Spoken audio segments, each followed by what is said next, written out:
I can't believe I haven't found anything yet. There have been thousands of makers before me. You'd think one of them would have fiddled around with the soul before. It feels like everyone and everything around me remembers where they've come from better than I do. But the only memory I'm concerned about is that of the storms. Where do they come from? And where do they go?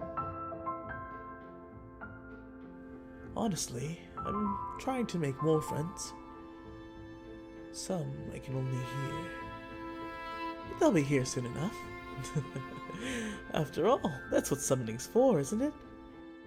I'd love it if you could be my friend too.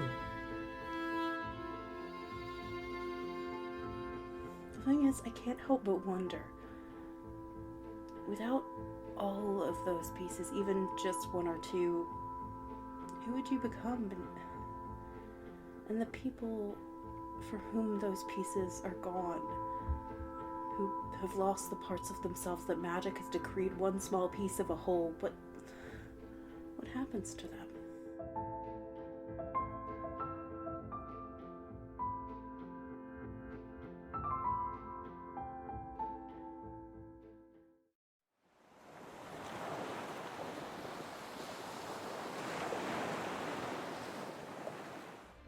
Hello, everybody, and welcome to Session 7 of Fraying Threads, an Invisible Sun campaign, which is set in the wild world of Saturnine, created by Monica Games. I'm Mare. I use they, she pronouns. I am the game master, and we are going on an adventure today. We're all going to go around, of course, as always, every week, say who you are, who you're playing, their character sentence, what you did in downtime if you want to talk about it. We're going to start with Gena. Hi, I'm Gena. Or am I? Yeah, no. I'm Gena. I use she, her pronouns. I am playing Sophrona, who also uses she, her pronouns. She is an established ardent of the Order of the Vance. Why did I forget that? Who is adored by this. It's just like really important. Who's adored by the sea. What I did in downtime, I got a bunch of new pets. They're birds, familiar birds, new old birds. Do they happen to be albatrosses? Yes, they happen to be albatrosses. Very small ones. I went to the park with Aspen. Wow, we are way off today. Went to the memorial with Aspen, which was very sweet. Little sad, little melancholy, Yeah. as you do though. Yeah, that's it. I also got a box cutter. Very important box cutter. More on that later. Yeah, I love the confused expressions when random items come up in the game. Reminds me of the time when my old co-player pulled a blender out of his backpack. Oh my god. Spoiler, it was a demon. Oh! Anyway, Kian. Hello, everybody. My name is Kian. My pronouns are they, them, theirs. You can find me on Twitter at @uptight_chiffon. Tonight, I am playing Aspen Thane, who is a connected gallant of the Order of Makers who walks with the secret companion. Aspen failed a lot during downtime. I tried to make something, and that didn't work. I tried to do some research, and that didn't work. I did get to go with Sophrona. We took Helia to the memorial so that she could have some time to just sit and kind of reflect. And yeah, so that was nice and peaceful. And then what wasn't peaceful was a very tense and sad conversation that Aspen had with Ray. It was a little brutal, but yeah, I'll let Ray talk more about that. Aspen is feeling sad and very unsure of sort of their position within the group right now. So that's kind of how they're coming into things. And I think that's all that I did. I didn't even use a snow globe, so like I didn't even intentionally seek out sadness this time around. So, and still it found me. But yeah, that is what I did this during downtime. Gilly. Hi, my name is Gilly. My pronouns are she, her, and I am playing Lace, whose pronouns are she, they. And Lace is a bizarre ardent of the Order of Weavers who splinters into fragments. This week, in our downtime, Lace has been doing research, preparing for the journey, has created little care packages for the people that will be going. I'm very excited to share those care packages with you all. And has generally been just like getting ready for the trip. This is like preparing in advance. So unlike me myself in real life, who packs the night before I go somewhere and like throws a bunch of stuff in a bag and is like, that's probably fine, Lace is putting thought into this. And last but not least, Victor, who will also do our recap, I think, if I'm remembering correctly. Hello, everyone. My name is Victor. I use they, he, and they pronouns, and I will be playing Ray, who uses he and him pronouns, who is a bizarre ardent of the Order of Goetica who disgorges creatures. During Ray's downtime, Ray tried to discover more about this angel that Sophrona saw in her vision. However, right when he was about to come upon something big, he discovered that the book that he was led to was either willingly sabotaged or messed up by magic or something. And he ended up with fruitless research. He did consume a potion that gave him skills at boating, just in case, as a preparation for this upcoming adventure, and then had a very tense conversation with Aspen, who came looking for Ray to potentially dig up information about Adistrea, since Ray has been spending time with her, which led to lines like, talking about indulging like that seems to assume you'd never make the mistake, Aspen. It's unbecoming. And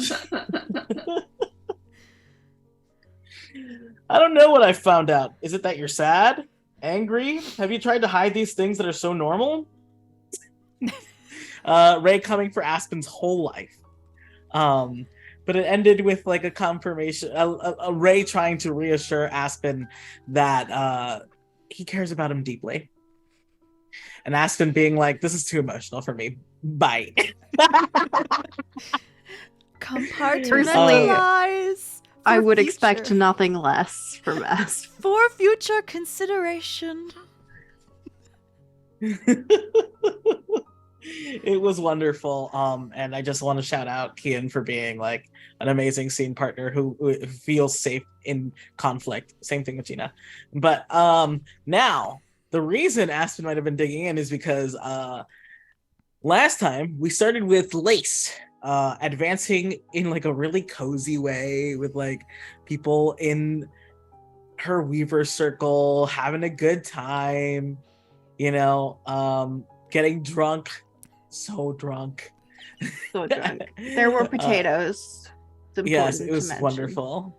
And in contrast, Ray had like a really intense hours-long ceremony in which he made a petty statue and discovered that Adistrea is going through some shit too, and tried to give Adistrea some like kind advice and continue to be kind, which is very funny because we shifted then to Sophrona's house, where Sophrona had invited Aspen and Lace, and not Ray specifically, to talk. Well, first, Sophrona found out, Sophrona cast a spell to seek out her enemy.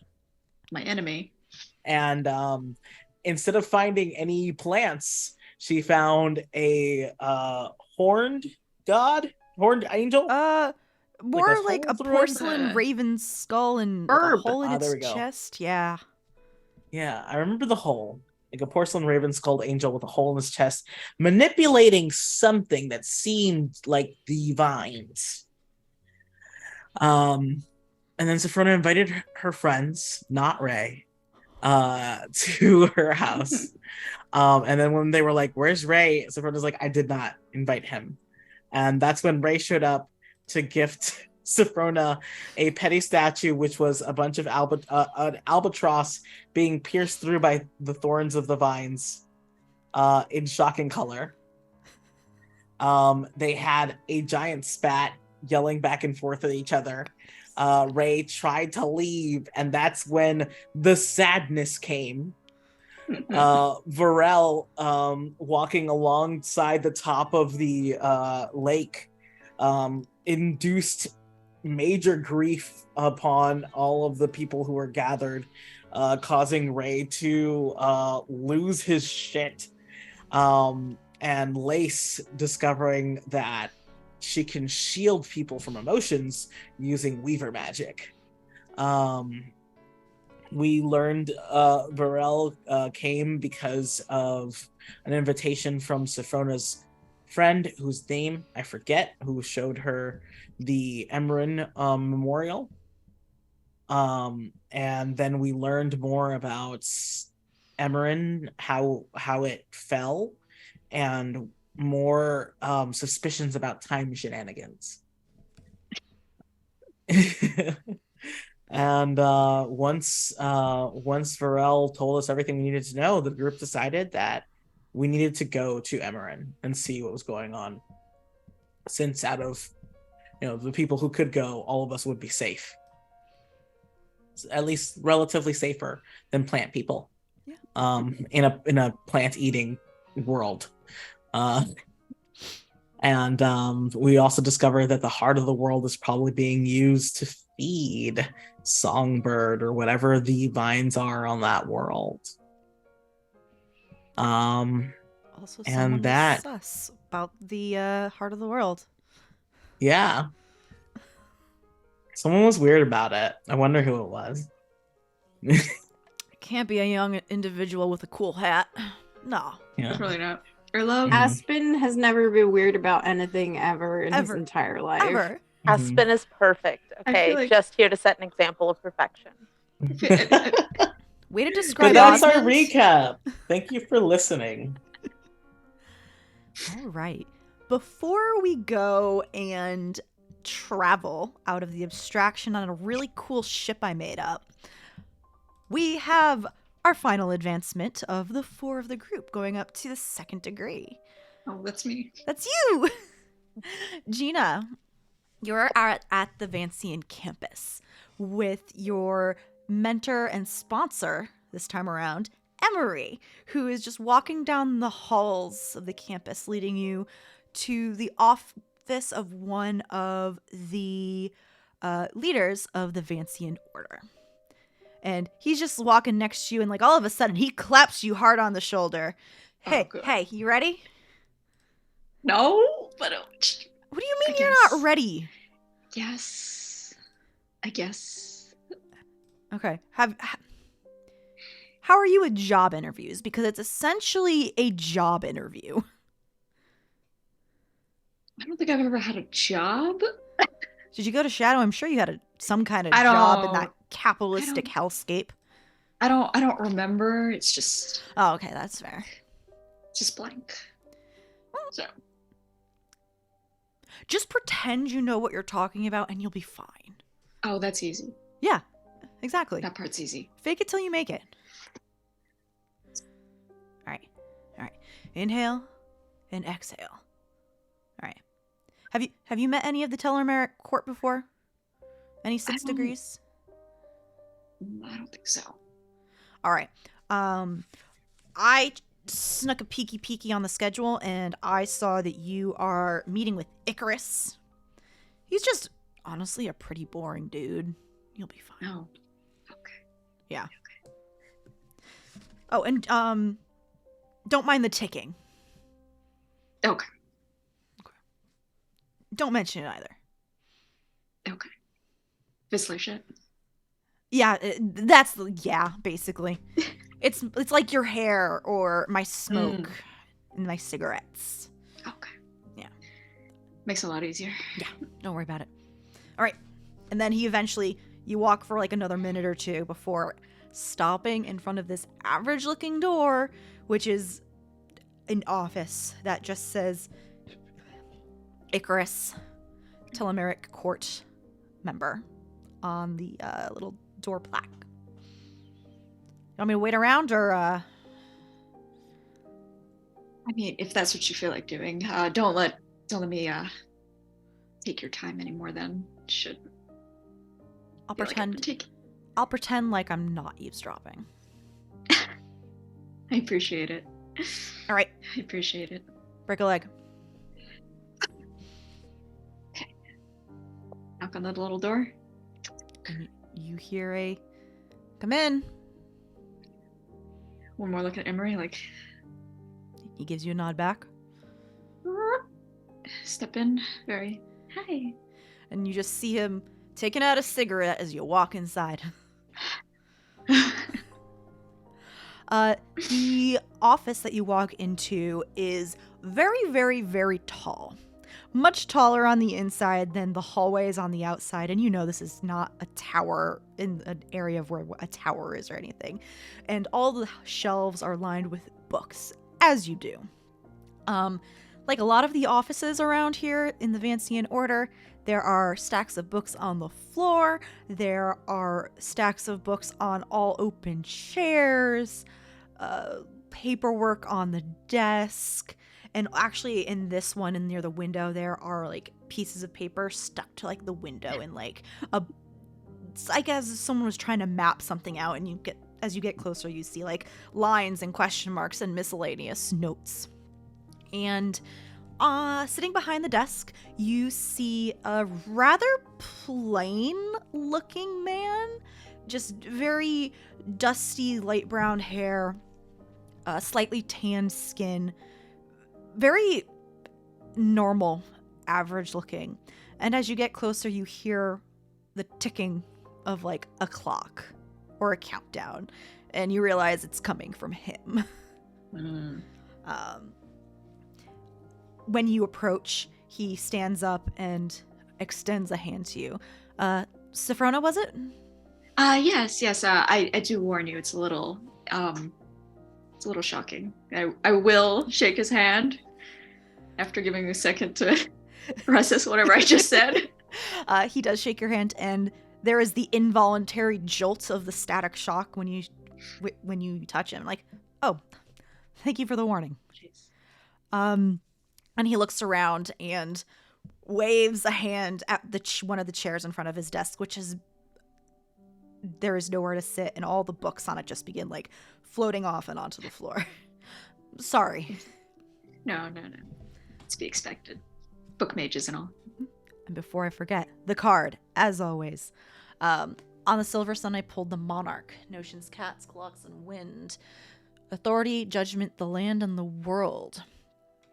Rulers, authority, and sovereign. The monarch stands above all and passes judgment. Their commands must be obeyed because there is no other choice. The monarch isn't the ruler of the world, they are the world. They represent reality itself. They claim authority over you because you are a small part of them.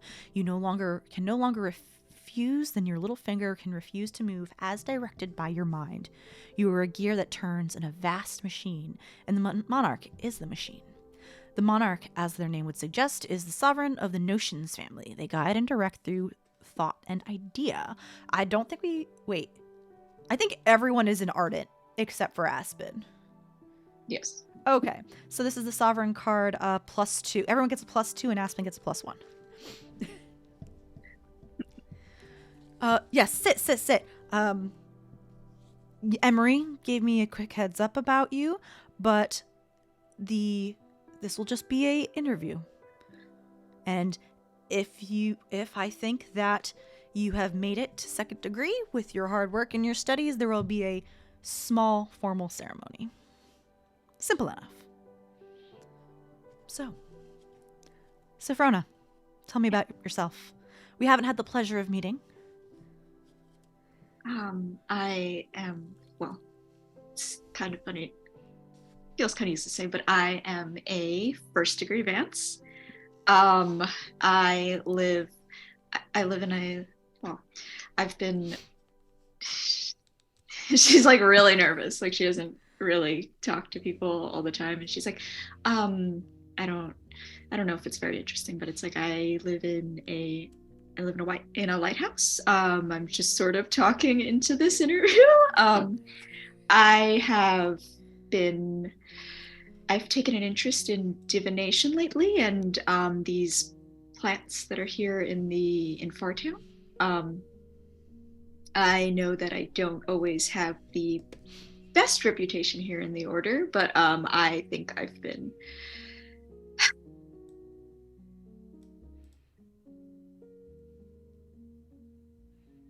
He smiles. Yeah, I've heard your name every once in a while. Good Yeah. and bad. You've made quite an impression with your sudden appearance back to classes lately. Yes. I find that time is time is often difficult to pin down, especially. There's rumors that time doesn't exist. At least that's what physicists said in the shadow anyway, but you can't really take them seriously. It's true, but sometimes I feel like that's very true these days. I've been looking into some work on this half-world Emerin, and it seems that, in the abstraction, even time breaks down eventually, so... I've heard that. I have a couple friends over there. So, what kind of work are you doing? What kind of work are you... You know how our spells work. We take them in, we house them. How do you think this work will pertains to and helps the Vancian Order? Well, most of my current interest is in these parasitic plants. It seems that in the many, many years that they seem to have existed, nobody has figured out how to contain them effectively. And I think maybe if we learned how its magic works, it grows like uncontrollably, and I think maybe learning how plants and magic work together would be useful. We don't seem to understand a whole lot about these things, and I think maybe if we were to learn how living things and how they interact with magic, and the relationship between that and our spells, which themselves are as if living, we might be able to learn something about how spells could, maybe spells can grow. I don't know. Maybe. And he makes like a couple notes down on his piece of paper. Yeah. She's bad at explaining. In character. How do you use your spells? What is something that you have used your spells for in a way that you never thought you would? What surprised you?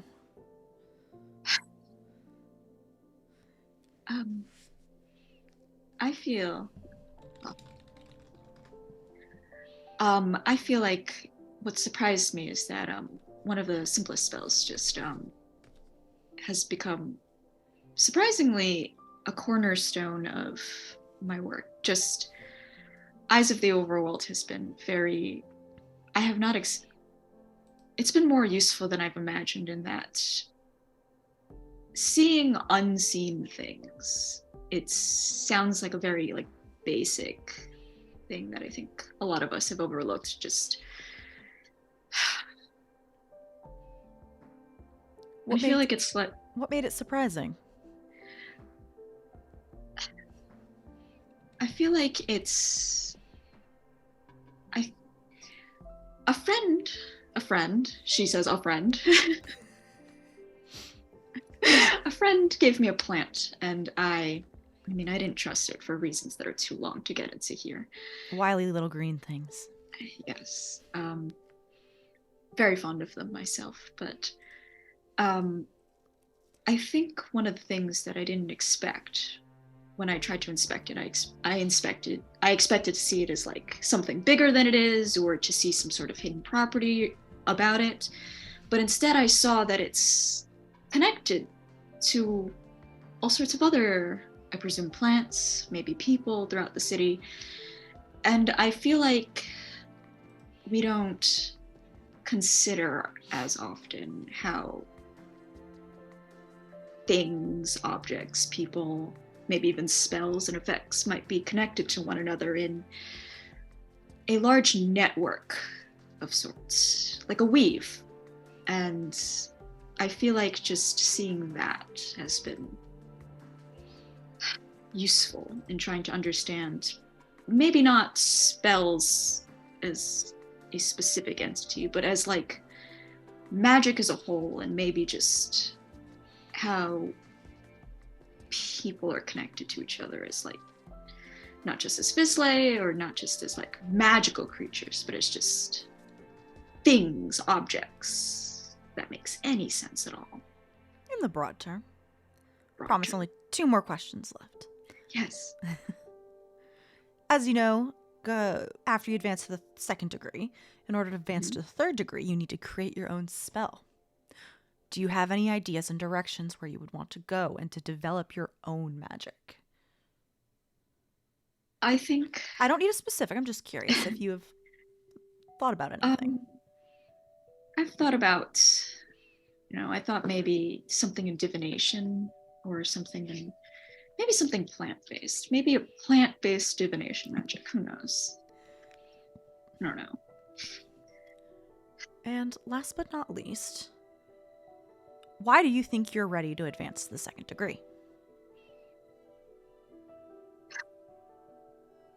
It's always a hard question, isn't it? Probably the hardest. I feel like I'm not ready for anything, really. But I feel like I have to recommit, maybe. Which maybe is a bad answer, but I feel like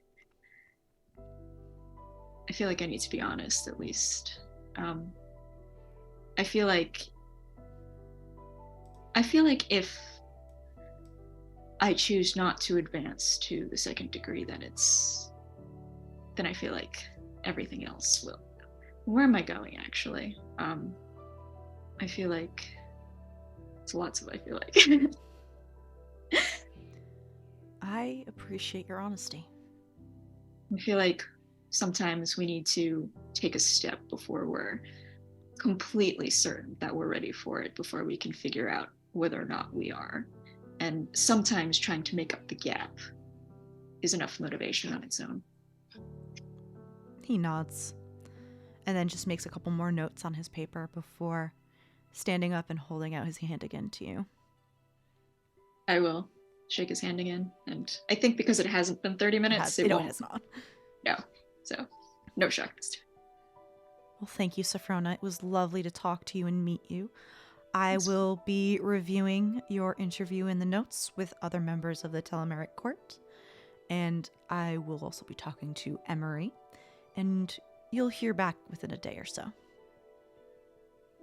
Take your time. I hope you have a lovely day. I hope so as well.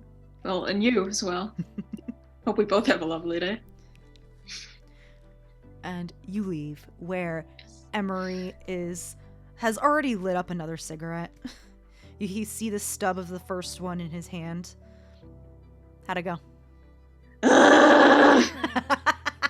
I think I'm bad at interviews, Emery. Hey, it could have gone worse. Just think about it. It's true. It's true. I could have blown something up somehow. Exactly. I've seen that happen in an interview. I will not say whether it was me or not. Oh, okay. I will pretend that I won't think about it. All right. You want to go get coffee or something? Yes. I think it's all.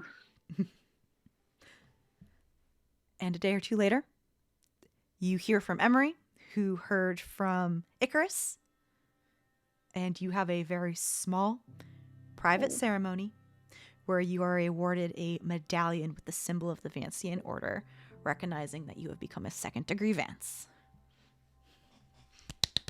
Yay! You did it! I am so bad at interviews. Oh, God. He likes your jive. All right. The second card of the evening. I have pulled, if I can get to the Sooth deck again, the Banished Serpent on the Green Sun. Value of 3, mysteries, rats, mirrors, and stone. Meanings: balance, exile, and punishment. Vizsla know exile, but for them and their time in shadow, the exile was self-imposed.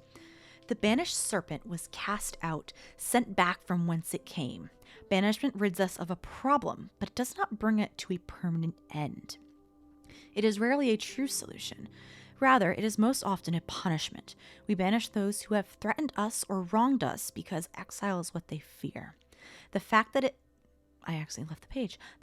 ends the threat, at least temporarily, is just an added benefit. As a punishment, then, it is an act of balance, an appropriate and measured response to an unwanted act.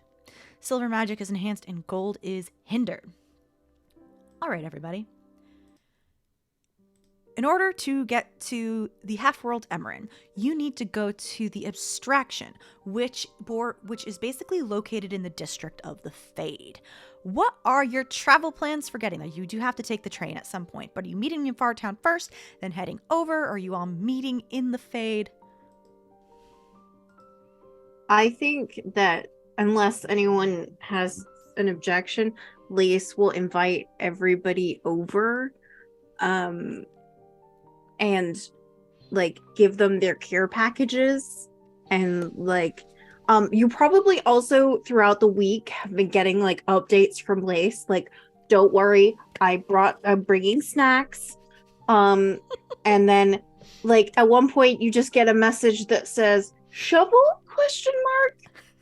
And then later in the week you get like getting the oysters, don't worry, and like there's no follow-up.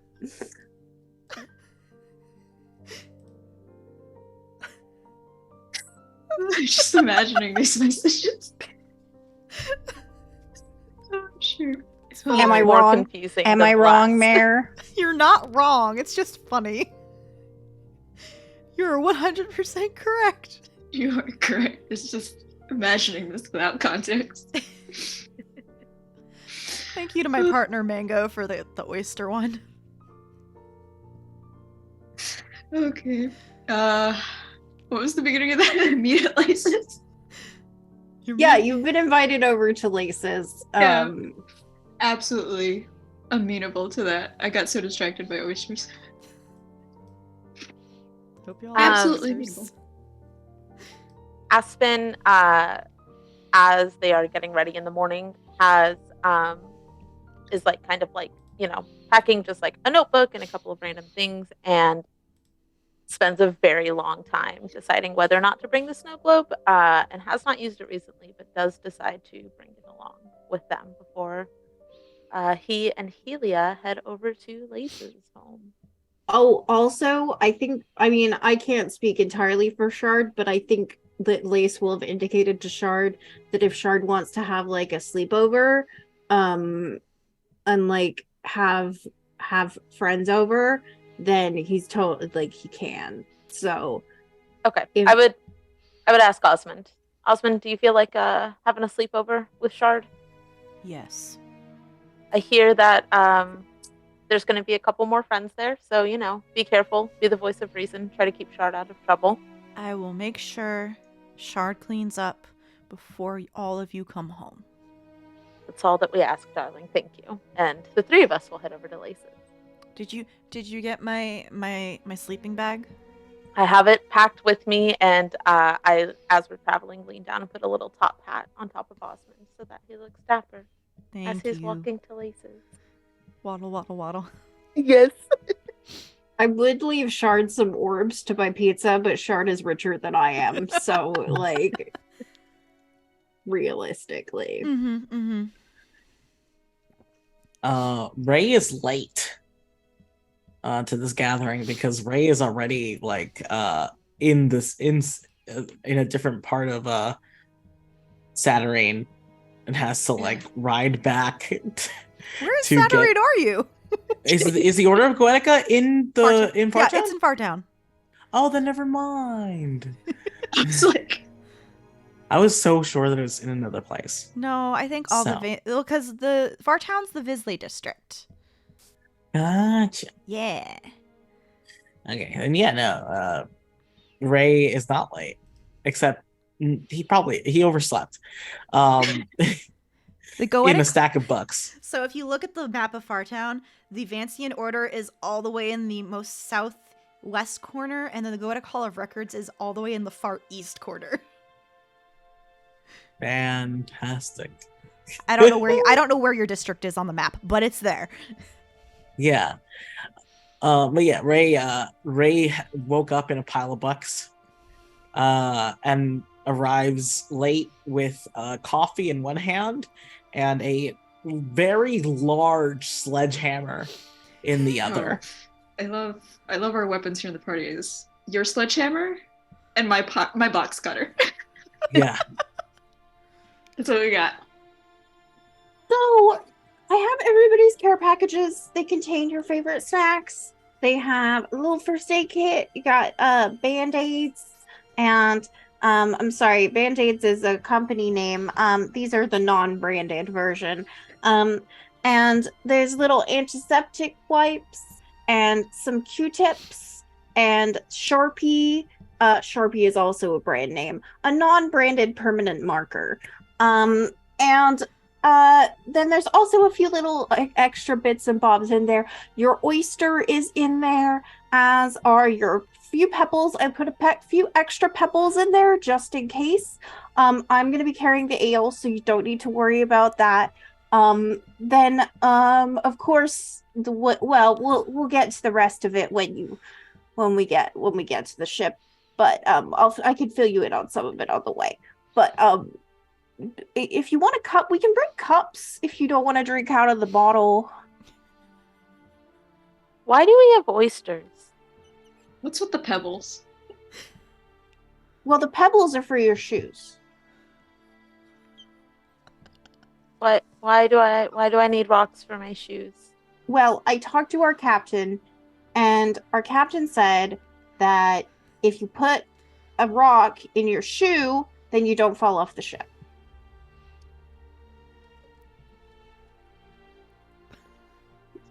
Have my roommates ever mentioned anything like this? No. No. Because the sea they see is not the abstraction sea. True. When you look out your True. windows, out your windows and out the top of the lighthouse, you see like a water sea, an ocean type sea with Lace city in the lives in a distance. cliff. So there's I guess for those who maybe haven't heard about Lace lives in a cliff, and like her entire wall is glass, so you could see. It's like it's not that ocean, so it's I thought it was weird too, but it's better to be safe than sorry. So I got everyone some pebbles. I got small ones, so you're not uncomfortable. Well, it might be a little uncomfortable, but it's gonna be less uncomfortable than like a boulder, I figure. So. And the oyster? Oh, yeah. We have to drink the ale, a mug of ale. We need mugs in one chug after eating an oyster. And then we won't come across any sea monsters. I'm going to trust you on that. I did a lot of research. Okay. I mean, and then go ahead. No, of course there's the naming thing. So, but this is more like I was gonna tell everybody this on the way over.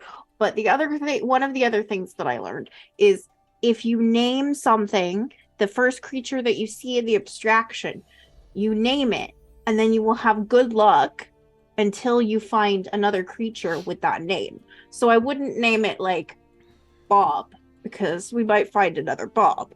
But if we name it like Lace, how many laces are there going to be? Or like Aspen, or like, I mean, oh wait, I'm Lace. Hang on. I didn't think that through. Maybe like no, you're right. Maybe like a name that we've never come across before. Aspen, can you ask Lace if she got me an oyster? Lace, do you have an oyster for Helia? I have so many oysters. And I bring out the oysters. I will take 2. Very questioningly and looking very confused, but going along with it.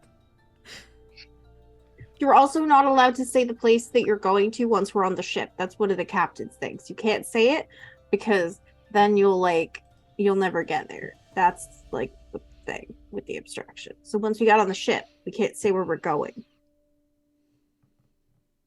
Are all of these the captain's thing? No, just 2 of them.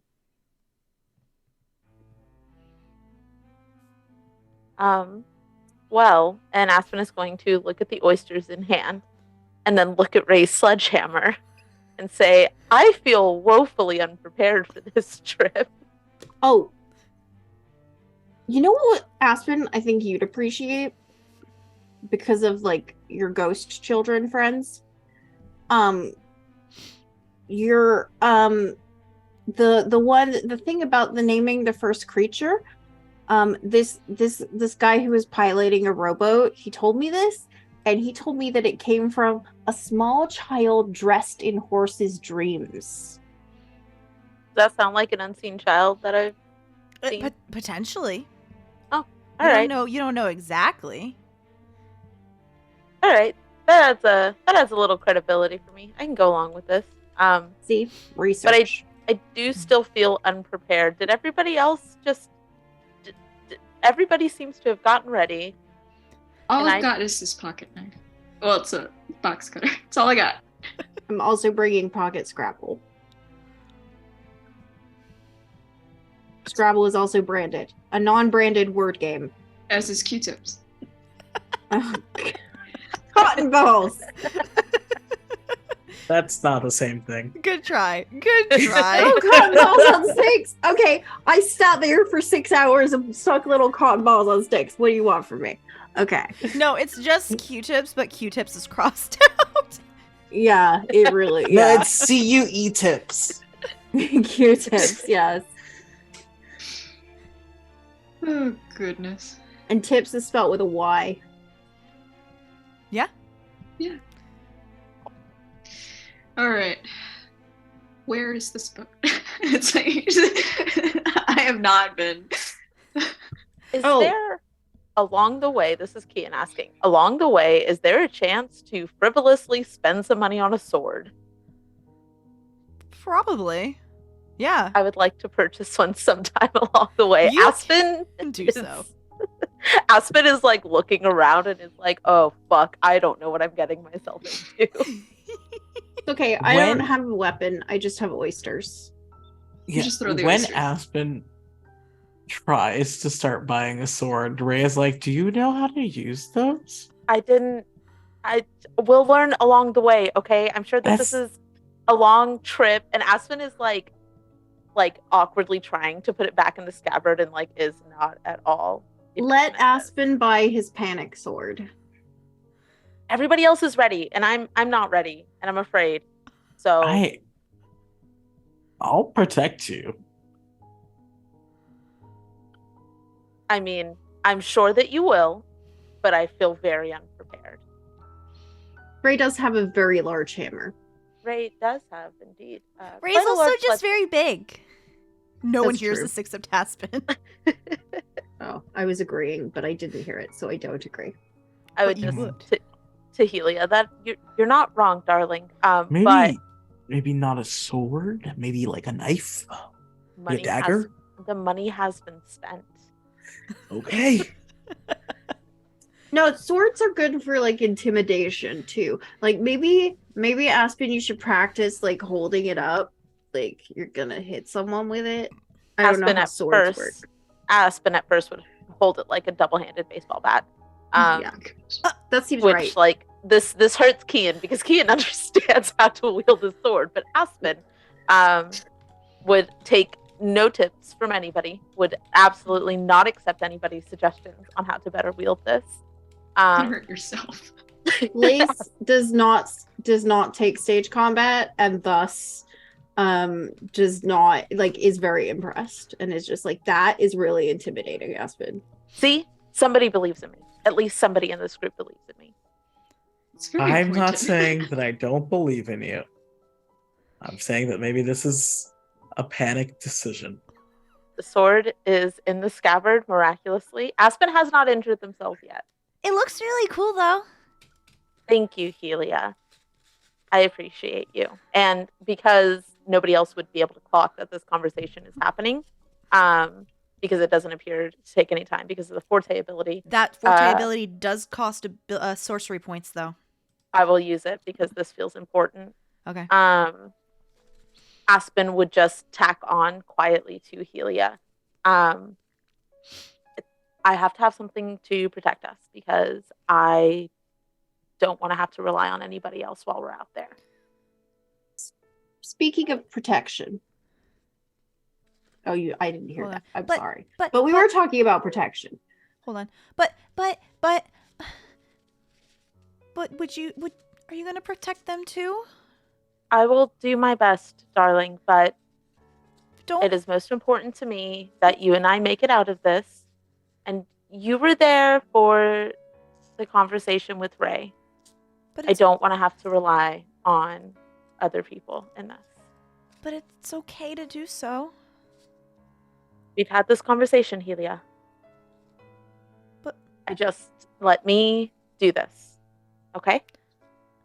Promise me, though, if things get really bad and you can't protect yourself, you'll let someone else protect you, because I don't want you to get hurt. You're my best friend and I don't want you to...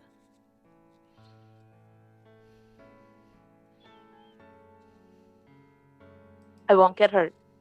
But that's It'll not be all right. what I asked. It'll be all right. Trust me on this. Okay? She looks extremely unhappy with you. That's okay. Aspen will smile, as they always do, and return back to engaging with the group. Sorry, you were talking about protection, Lace. I had a thought, okay? And Lace unrolls her conspiracy board. Did you just pull this out of Hammer Space? I had one last time. I know, but I feel like that also came out of Hammer Space. It came from my conspiracy room. Okay. Obviously.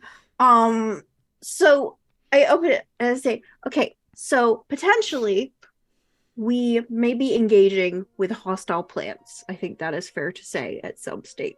Mm-hmm. What do plants hate? Shovels. You did not grab it. Does Lace have the shovel with her? I don't, but I know exactly where it is. I think No. we should go get it. It is cursed. It will make us lose things. It will make us paranoid. No. You found out what it does. It's a shovel. Plants do not hate shovels.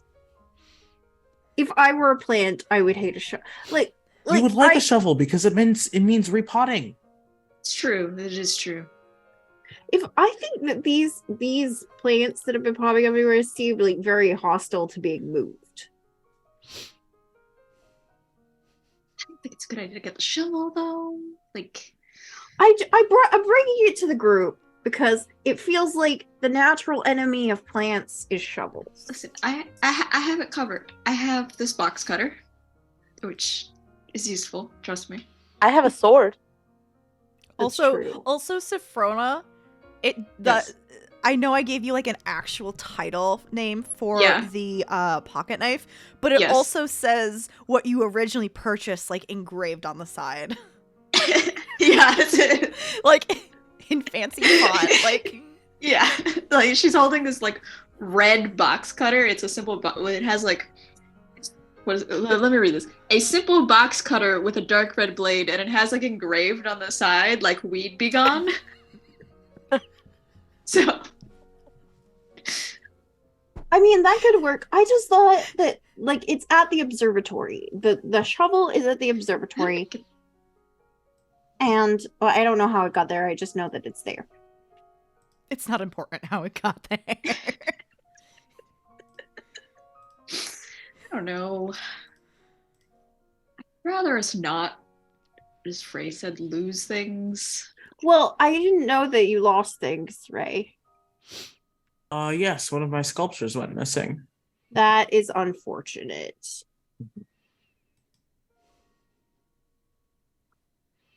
Well, I mean, we don't have to. I just wanted to give us the option in case we needed it. You know? It also makes you paranoid, and as we know, Sophrona hates being paranoid. Oh, yes, I do hate being paranoid. Well, Mm. am I already? Did the shovel do this to me? Does it have lasting effects? Did the shovel invade my mind, and is that why I was so paranoid in the first place? Is that did you have the shovel recently? No, it Then was a no. while ago. No, you're. No.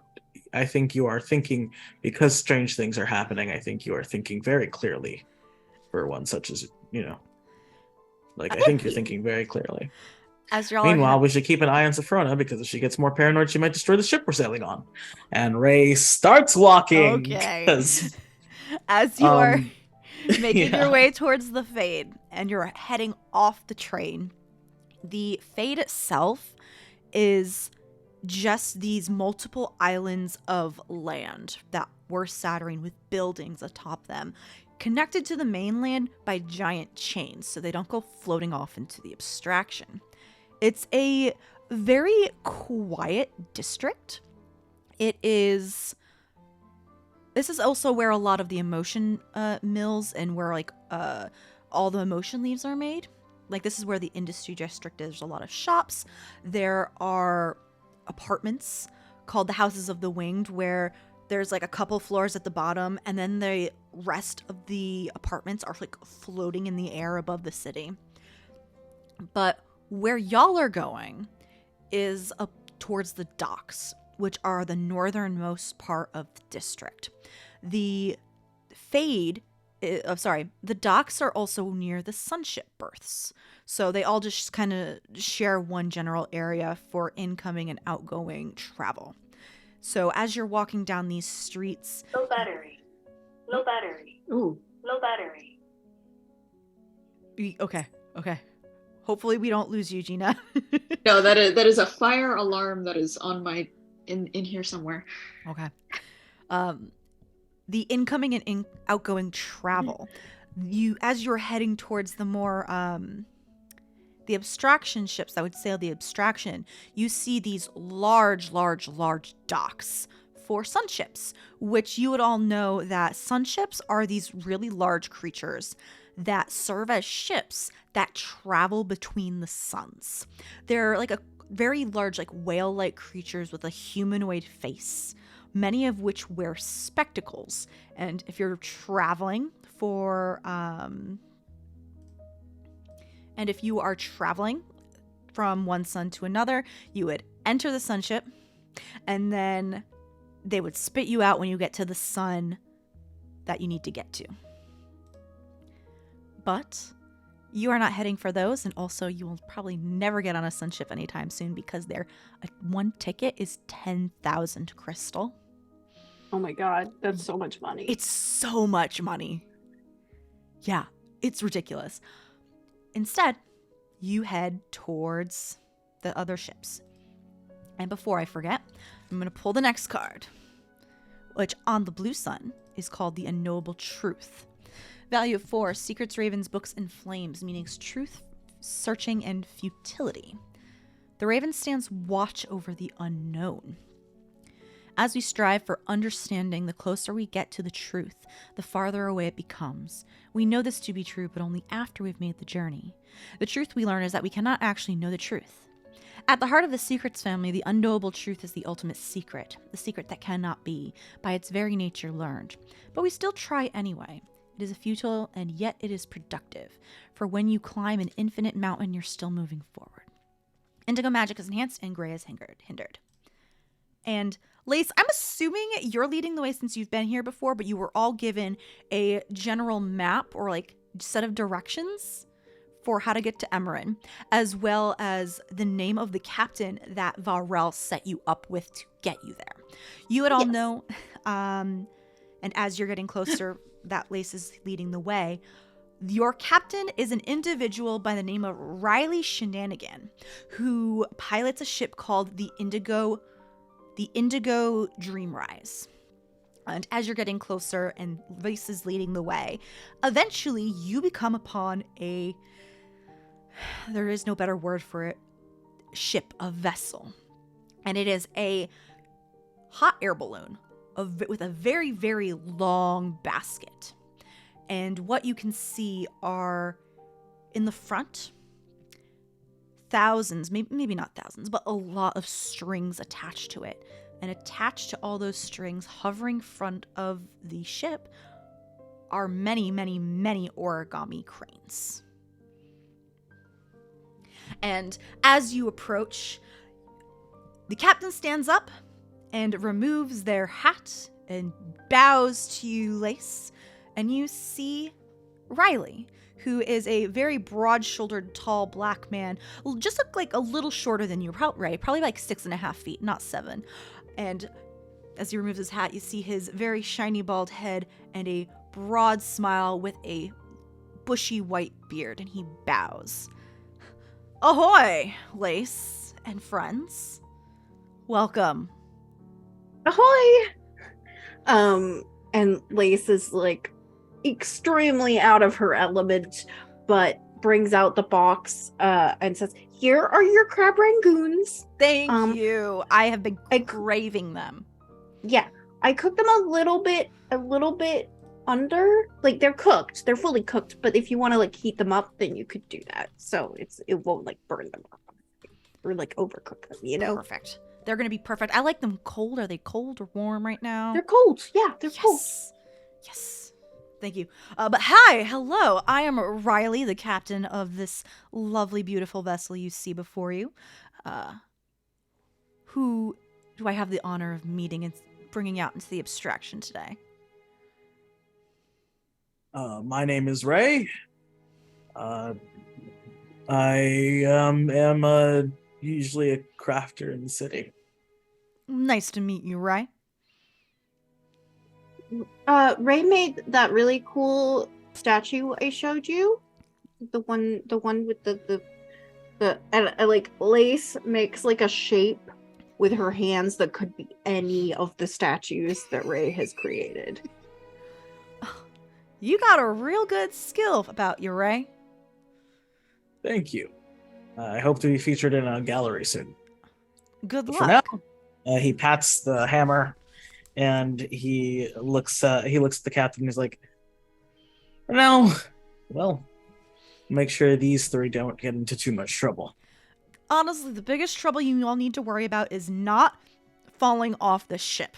You got your rocks, right?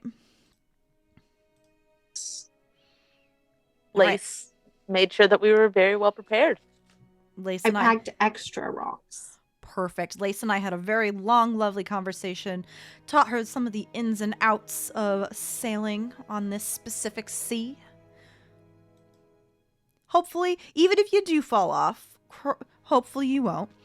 You don't really fall, you just kind of glide and float for a bit, so we might be able to grab you before you get Is there too far. like? It feels like it could be an extreme sport. It kind of is. Sounds a bit fun, if I'm being completely honest. At least until we hit some storms and beasties, or if there are any dream clouds to sail on, but you know. Well, we do have the oysters too. So everybody has your rocks and your oysters, and I'll pass out the ale. You're gonna have to have those without me. Seafood allergy, shellfish allergy. Oh no, is it okay for us to have it near you? Yeah, or it's is it more. just It's just an ingesting. I'm okay if it's near me. I'm not gonna touch it. Wait, I made you crab rangoons. Yeah, but that's imitation crab.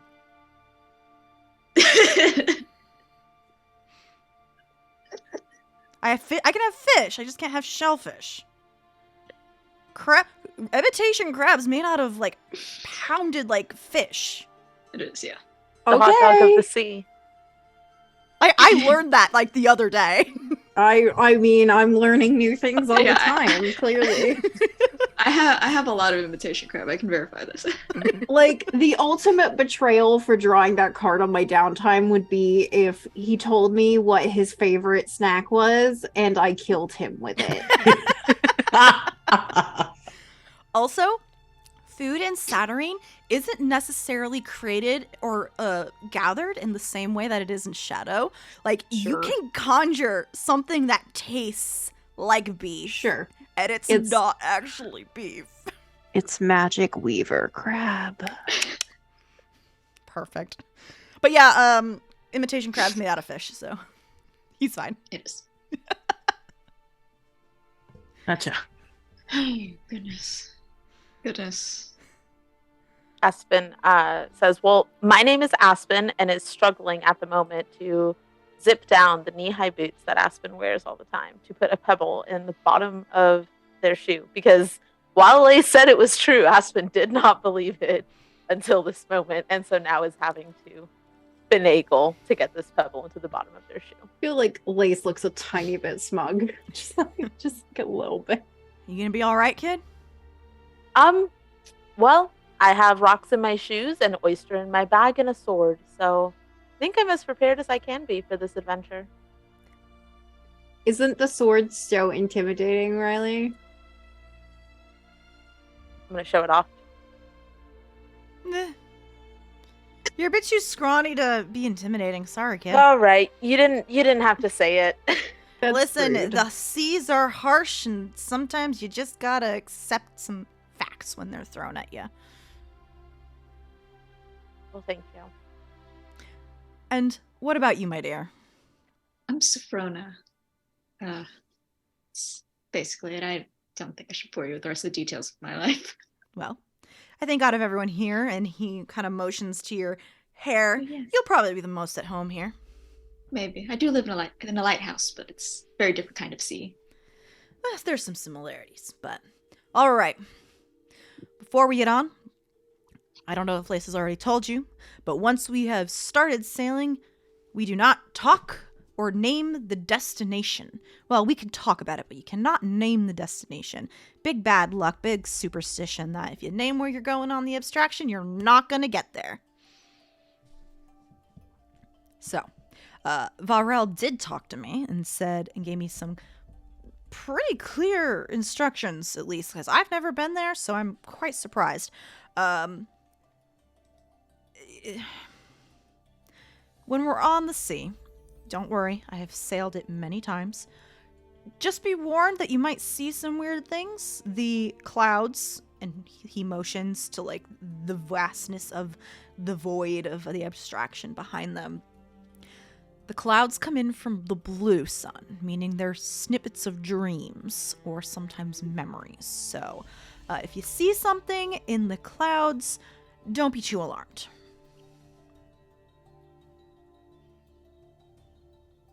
Any questions I can answer for anyone before we get going? What if somebody is traveling with us who cannot put rocks in their shoes? Like a ghost? Sort of. They should be fine. Okay. I've never ferried a ghost before, so we'll see. Okay. And I will turn to Helia and say, please do not wander.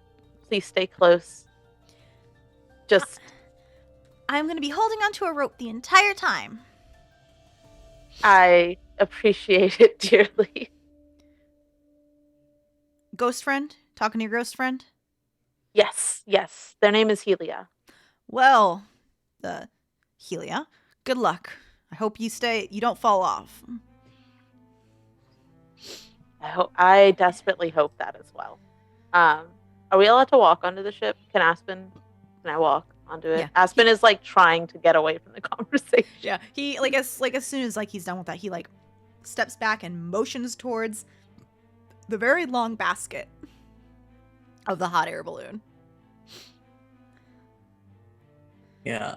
Ray would brush past everybody to go on first. It dips a bit when you step on. Yeah. It's weird, Aspen. Ray gives you a very strange expression, almost like a deep-seated jealousy after you had that conversation with Helia.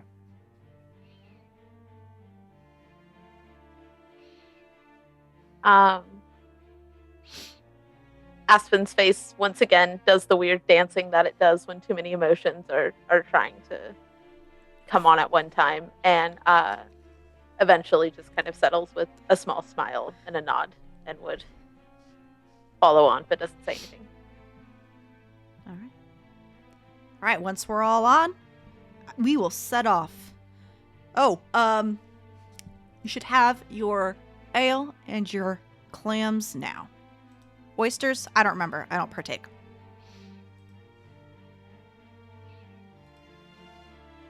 So do we wait? Okay, so Lace is going to like take out the mugs, the travel mugs that she brought, and pour everybody a glass of ale. And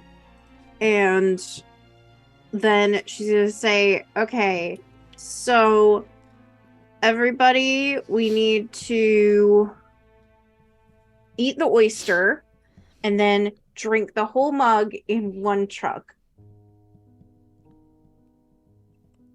Is there more ale if we need to try again? Yeah. I mean, I assume I brought like a growler full of ale, Yeah. right? Like Whatever you brought. I Yeah, sure. prepared for this. You prepared so- very well for this. This is the most prepared I have ever been for any trip that I've ever taken, and it's fictional. For the audience, everyone went looking for information during downtime, and Lace, looking for rumors and superstitions, pulled the best card you can pull for looking for information, called the Revealing Knife, which is literally about finding information. Mare asked me, what kind of information are you looking for? And I said, I don't know, like you have to slather yourself in honey in order to find the way to your destination. And then Mare said, okay. Yep. Amazing. With one hand, Ray cracks open the oyster and then chugs the whole mug without an issue. I'm gonna try. Aspen is a cocktail person, so this is it's hard. But I think Aspen does make it. So Lace is holding her nose as she does it because she thinks that will help. Surprisingly, does it easily. Surprisingly. Yeah, girl! It's like, this is... Like, she's done this before. Is it? Is Sophrona a beer girl? Yes. No, she's like a drink girl. Whatever it is. Beer shots. She'll do it. All right. Try and keep all your hands and limbs and heads inside the craft at all times. And let's go.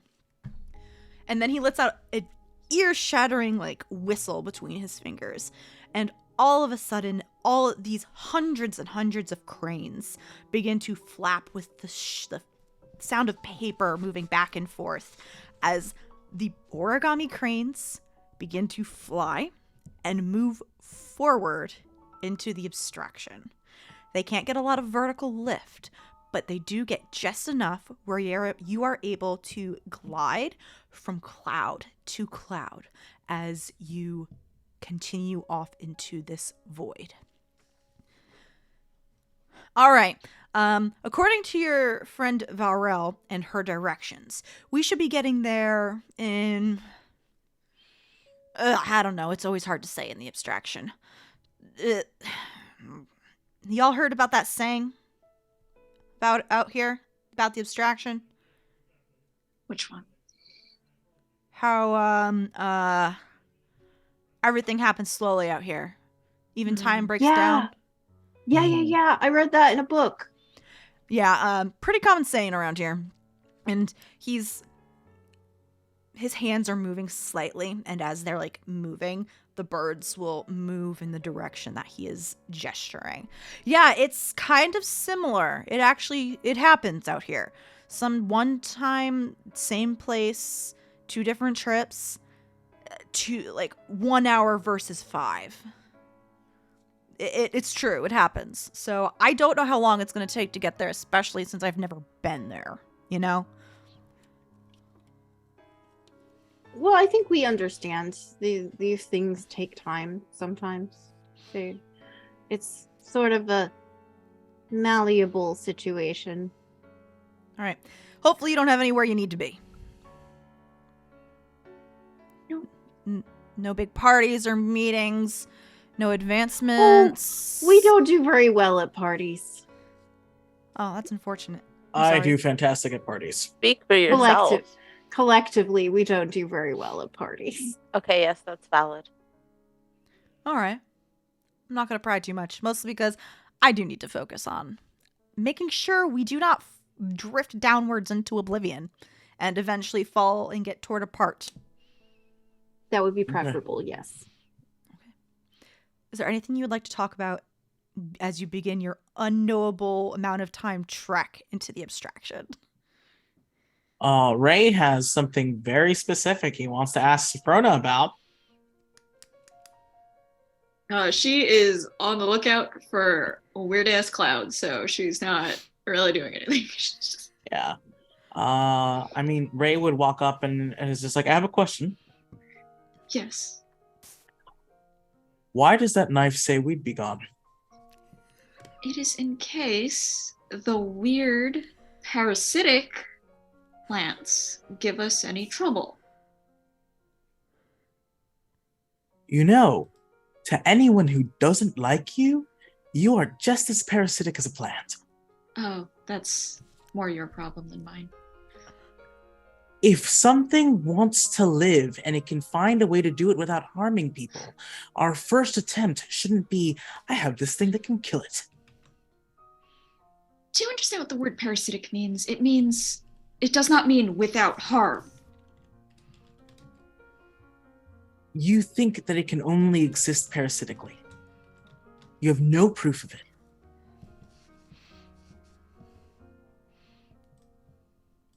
Oh, sorry, I get distracted. It's just... We've talked to multiple people that have said that the plant itself is parasitic and is sapping life from other plants. I think that is grounds enough to believe that there is some plant out there that is parasitic, and whether or not it's the same as your friend is, I guess remains to be seen, but it's like there clearly is at least one out there that is of concern. Sophronia, I'm simply saying that there could be a way for things not to have to end. Why are you assuming that this is the first thing I'm going to do? I said if it is a problem to us. Sophronia, when you got mad at me, you didn't try to talk to me. You destroyed something of mine. My best friend, the only thing that I've had in my head. Do you know what silence feels like? I do, yes. Do you know what silence feels like after having music and love in your head for years? Yes, I do. Then I don't understand why you are being so fucking mean. I have concern that, detailing it is not, I understand detailing it is not of any point, so forget that. I would just like if we had some sort of insurance in case anything gets aggressive. And you have my word that this will not be the first thing that I do. There is clearly some sort of danger here in which something has been taking... There's clearly a danger here. Where we're going is clearly not in a good state, and I feel that it is foolish to pretend that there is no danger here, and there is no danger from any of these plants. And I feel you are a very empathetic person, right? And that is admirable, but I feel that at times, sometimes, people, broadly, let their willingness to assume good faith of other people lets them act too brashly about things. And it's admirable of you to want to help whatever this entity that Varel and Dracera and everybody else has told us about. And I understand that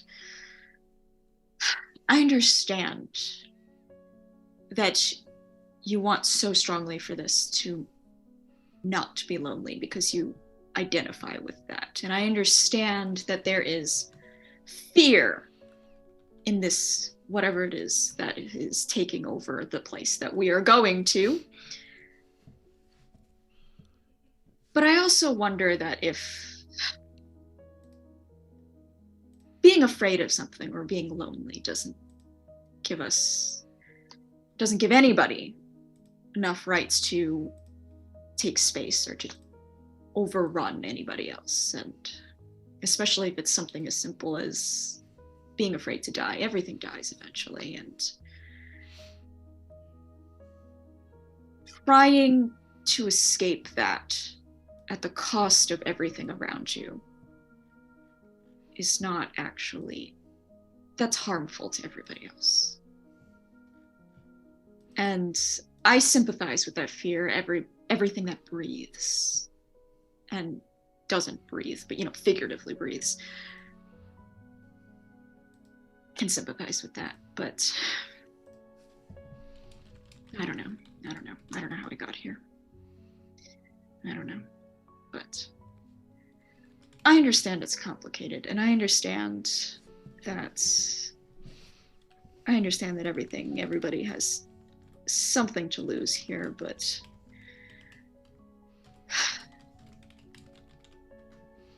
I don't know.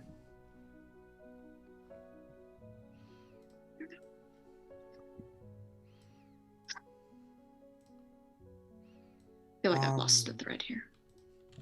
That she says that, like, that is fully her thing.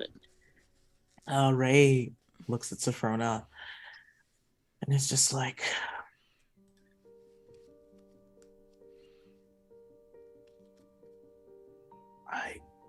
it really frustrates me that you think that this, maybe I act too kindly.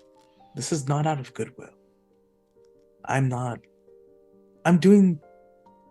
act kind because I am kind.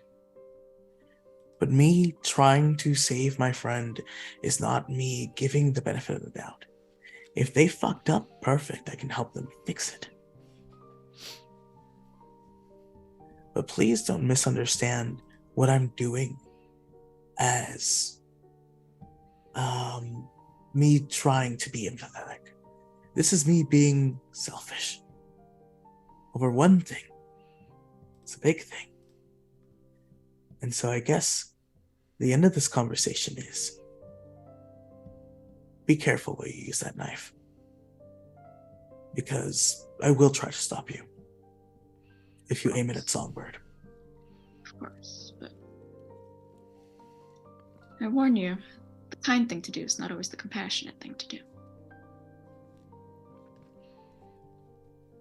As Sophrona says that, all 5 of you hear a loud song, and out in the distance, not even between clouds, it's literally appearing like from between space in the abstraction, a very large whale that breaks the surface where there is no surface of the abstraction, and surfaces, seems to get some air of some sort, and disappears back into you don't know where.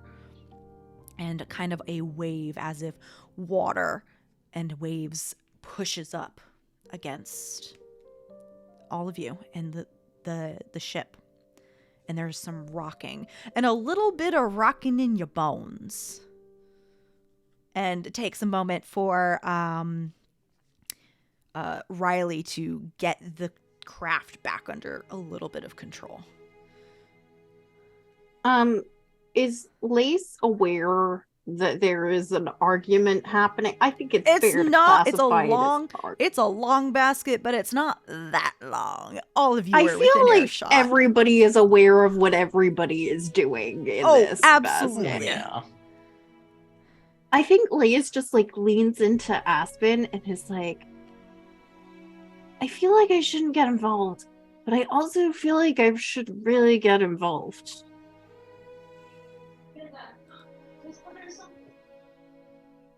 I think that the last time that this happened, I thought that you said that some things should just work themselves out. So I was trying to not. Right. I don't know. I know. I agree. I agree with past me and also present you, but it's a small basket, is all I'm saying. And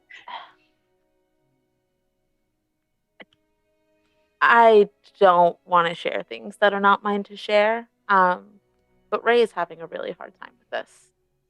I mean, And I'm worried about him. And if I know, but I don't know how to help. I feel like this whole purpose of this is sort of to help, but also to like maybe save the world. I don't know.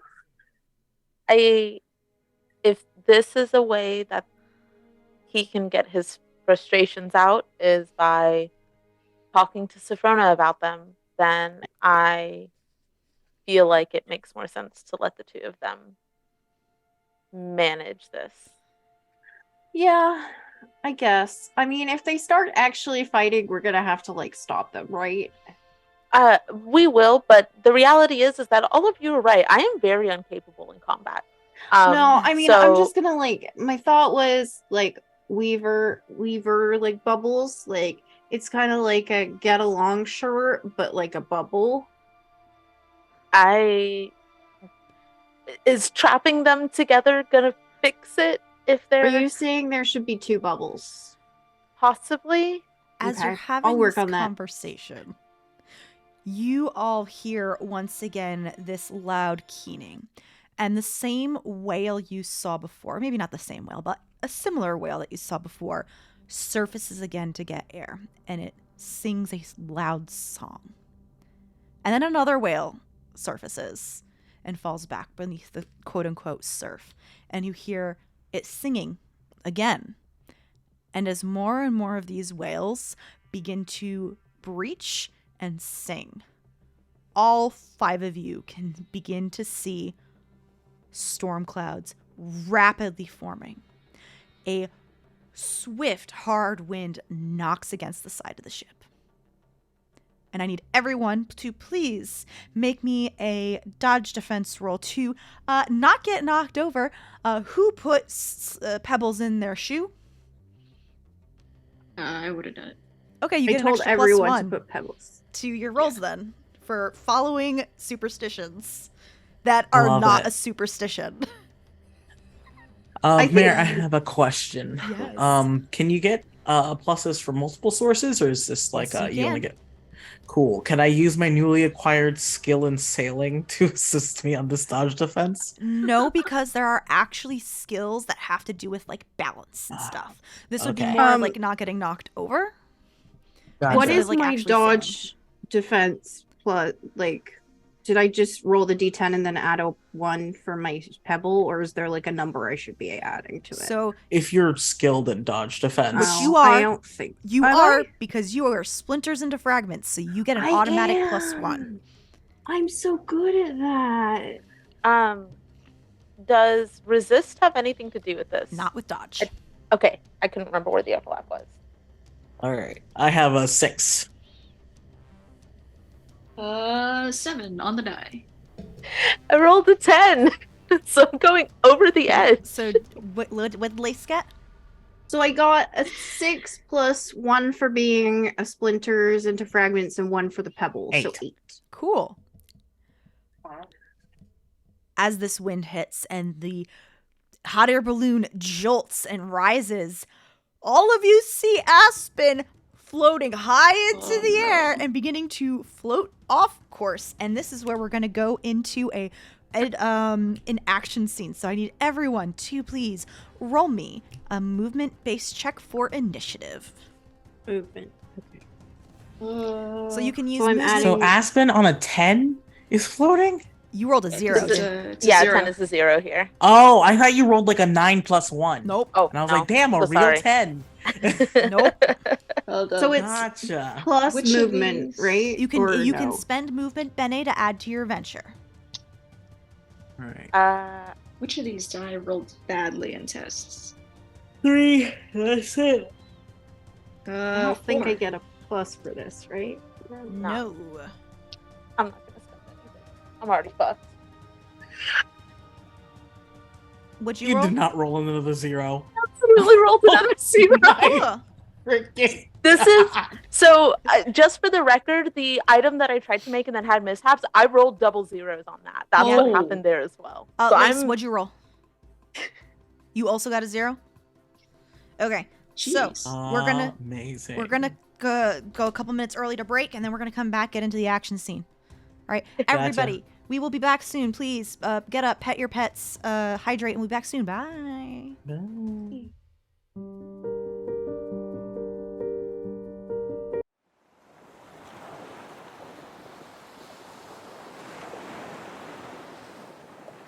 Two and 1. Hello, everybody. We are back from break, where someone might be shipwrecked. I don't know. We're gonna see what happens.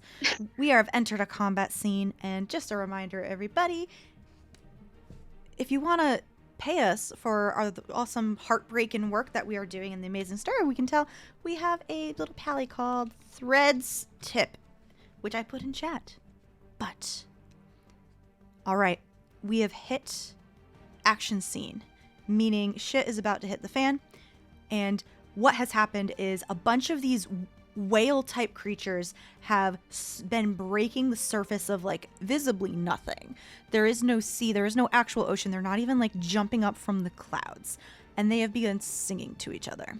And when they are singing, storms very quickly and very violently have formed, which are knocking your ship back and forth, which in the process knocked Aspen high into the air, and now they are drifting away as Riley is sailing the ship and Aspen sailing out of range slowly. Top of the round, I am pulling a card for Riley, who is first in the initiative order. On the Indigo Sun, I have pulled the Watcher, value of 9, and you see Riley just masterfully moving their hands in ways that control these origami birds. And he is able to quickly and deftly maneuver so the ship veers and lands on another cloud of the abstraction. So you're not also continuously falling. The Sophrona or Ray. It'll be you two. You can go in any order, then something else, and then it'll be Aspen and Lace. Do you have a better idea of what you want to do? Oh yeah. Oh, then you go first. Because of the way Mary, you tell me if I'm wrong, but because of the way the whole thing has been pictured, like you get like if you go out into the abstraction, you kind of float, right? You slowly drift, yeah, but eventually you will go down, but it's not like a plummet. Yeah, I think Ray, seeing Aspen go high into the air, like hefts his sledgehammer and uses it to try and use it to almost like Thor leap, if you know what I'm talking about. Like swings it to get some wind up and then leaps to try and use the weight to make him zip towards Aspen to see if he can grab him. So you're kind of like pretend you're holding a cane, using the end of the cane, kind of hook him up and then pull him down. Well, actually, yeah. How high above us is Aspen? I might not have to do this. Someone roll me a D10. Me. You rolled a 1. 10 feet. Okay. Yeah, no. Ray like And also remember, crouches. this is not like above. Like, Aspen was kind of like pushed out because above you is the hot air Ooh. balloon. That makes a lot of sense. Awesome. So it's not vertical. It's kind of like a little bit of a 45-degree angle direction. Gotcha. I almost forgot about the balloon too. Yeah.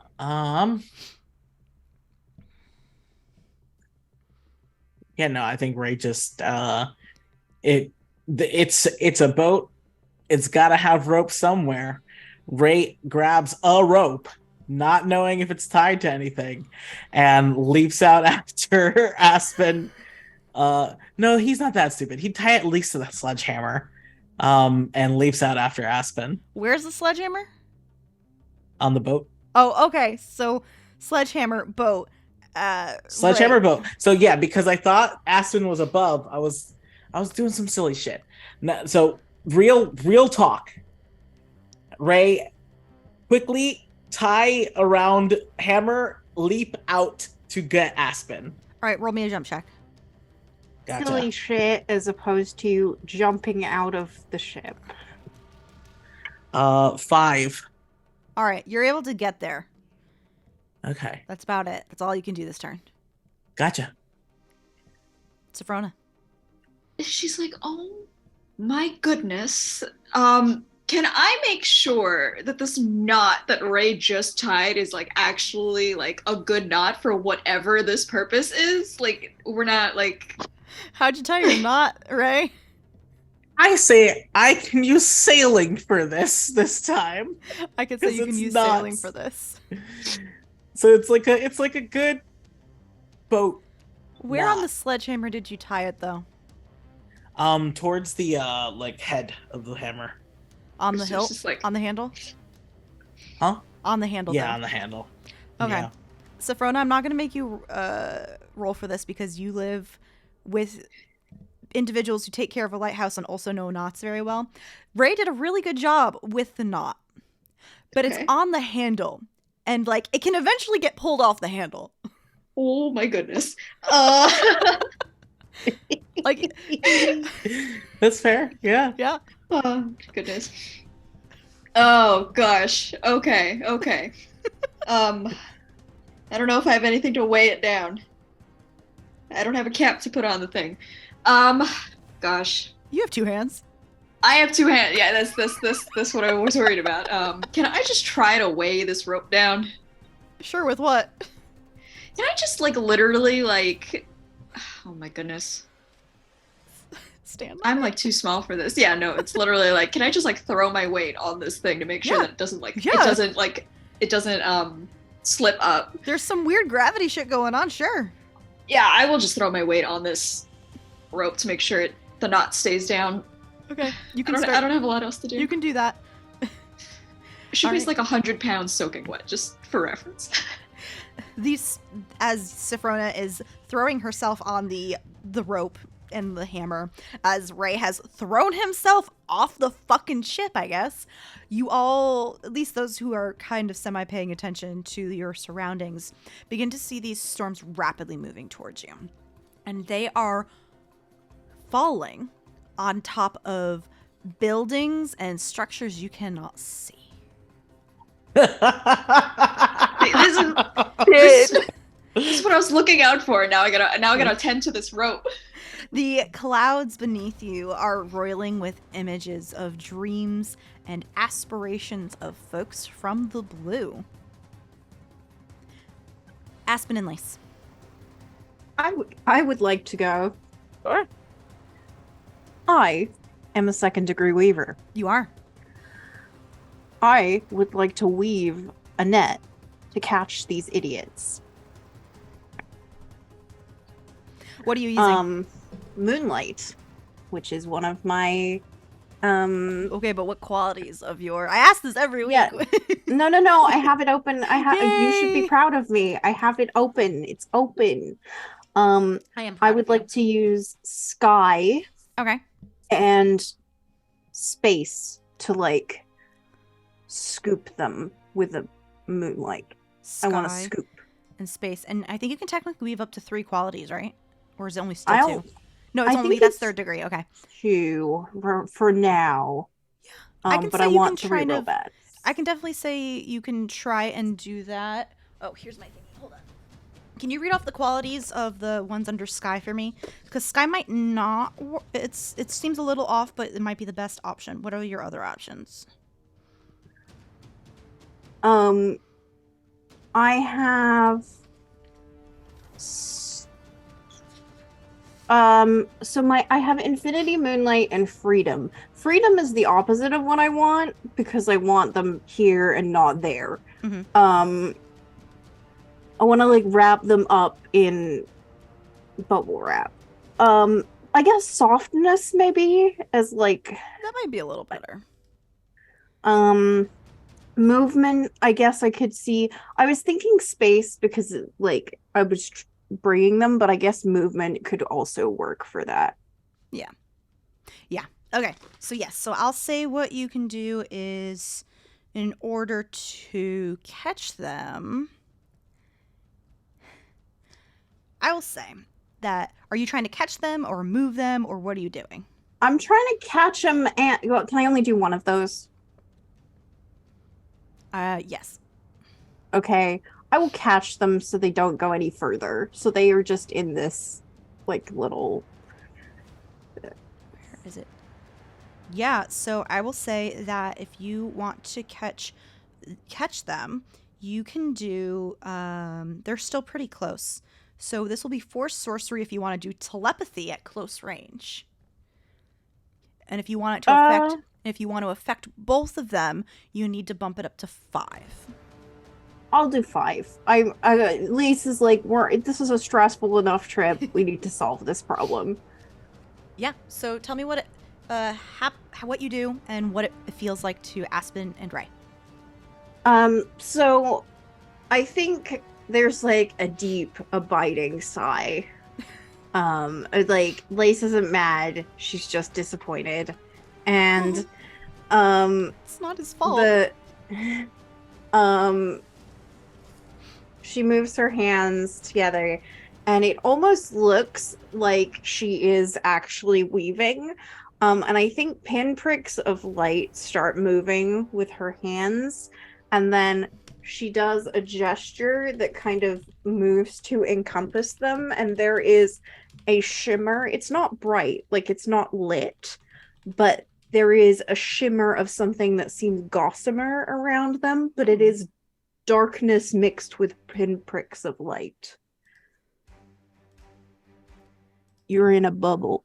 You're in a bubble. Congratulations. Aspen. Ray has jumped after you, and now you are in bubbled. With Ray. We're both in the bubble, correct? Yes. Bubble time. Aspen would first turn to Ray and just say, I said that you were smart, darling. This is not one of those moments. Please don't leap off of ships after people. Okay. Look, grab, swim back. And weirdly enough, Ray would have come to you. Aspen wears button downs all the time, and Aspen had started to unbutton the top of their shirt. And pauses when Ray is there and is like, I had a plan for this. I see. Would you just like to be the savior now? And like very petulantly, Aspen is being a child, crosses their arms and leans back as much as they can. Just so and you says, "You're know, a already round here." is like roughly 6 to 10 seconds. What are you doing? Ray is here. Aspen is not doing anything. Oh, so you're It is just the spite of talking. Okay, so you're not doing anything mechanically with your turn. No. I love that for Okay, you. perfect. I love it. Okay. All right, I'm pulling the next card, which is the Harvesting Spider. Value of 2, Mysteries, Rats, Mirror, Stone, Action, Labor, Stealth, Red Magic is enhanced, Blue is hindered. However, this was a value of 2. Riley loses a bit of control of the ship and begins veering away. Sophrona, I need you to make a physicality based like roll. It's not. Oh gosh. It's not resist. It's the other one. But you can use physicality, so on and so forth, to have this keep this rope from being ripped out of your hands. I'm gonna use a bene for this. Okay. So sorry. Oh, it's actually not bad. And then this is the other one.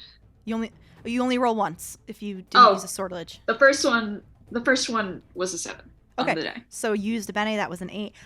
Yeah, your tiny little body is able to keep a hold of the rope and the sledgehammer.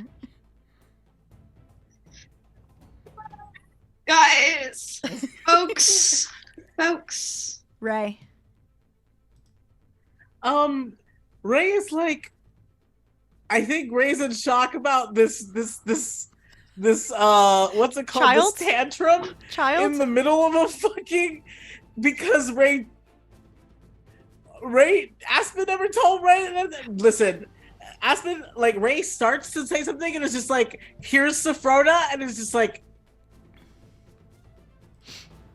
it just grabs Aspen by like the middle and starts like hauling on the rope to drag them back towards the fucking boat. And it's just like, I don't understand you. I don't understand anything. And I think he's just like angry. Okay. Oh no. You want to roll me a quick physicality check to see how far you can get in before Lace tries to reel you back in? Oh yeah. I'm going to be a cool guy, and I'm gonna use 3 bene on this. All right, you can do that because you Yeah. have the expansive endeavor ability now. Mhm. Serious business. Exactly. So that's a 9. 6 plus 3. Yeah, you are able to get a good chunk in, like not all the way back to the boat, especially since it's like moving around pretty vigorously right now. But you're able to get really close to the ship, and Sophrona looks like she's reinforcing the hold of the rope on your thing. You can't really see her because like she's like squatting, like has to like bend down at least a little bit to get to the rope, but she's there, and it's taut and it's not moving. Yeah. And you weigh heavier than a sledgehammer, so she's assisting. Yeah, he's just been like gripping the rope and then like twisting it around his arm and like some like obscene like flexing fashion to like get himself closer. As you are trying to get back onto the ship, the whales keen again, and more of the storm hits you. The rain smacks onto your skin. It is cold. You don't see image, but you see where the rain is not hitting. And it is very similar to what it was before, where you see large structures of some sort, vines. But as it continues to do so, you see more. You all see in the clouds beneath you vines, as if hazy through a dream. Ray, you see these vines holding you as you were asleep.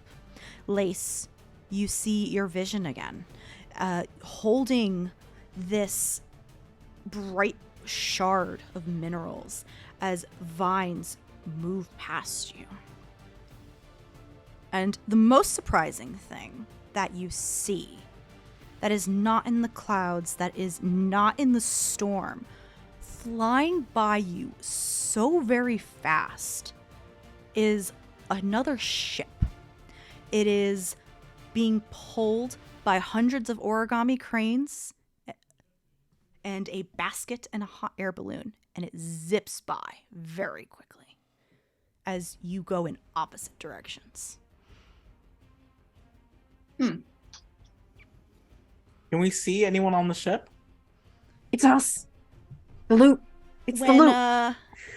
If you want to roll I'll give everyone a free perception check. Lace doesn't need perception. She knows exactly what's happening here. It's on the board. It's on the board. That is only a 3 for me. 5 for Aspen. Wait. Oh shit, that bounced out. Goodbye. Goodbye. Lace, are you Let's not roll a rolling? different one. Oh, do you want me? Do you want to roll? The 6. I rolled a 1. I am very confident that It's us. Sorry, what did you roll, Sophrona? 6.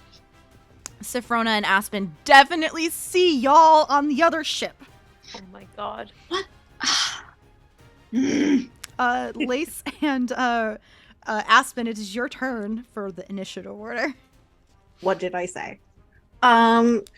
First of all, I would like to amend and apologize because Lace would have not used an ableist term. Instead, she would have said "you too," and then just the Frustrated arm movements.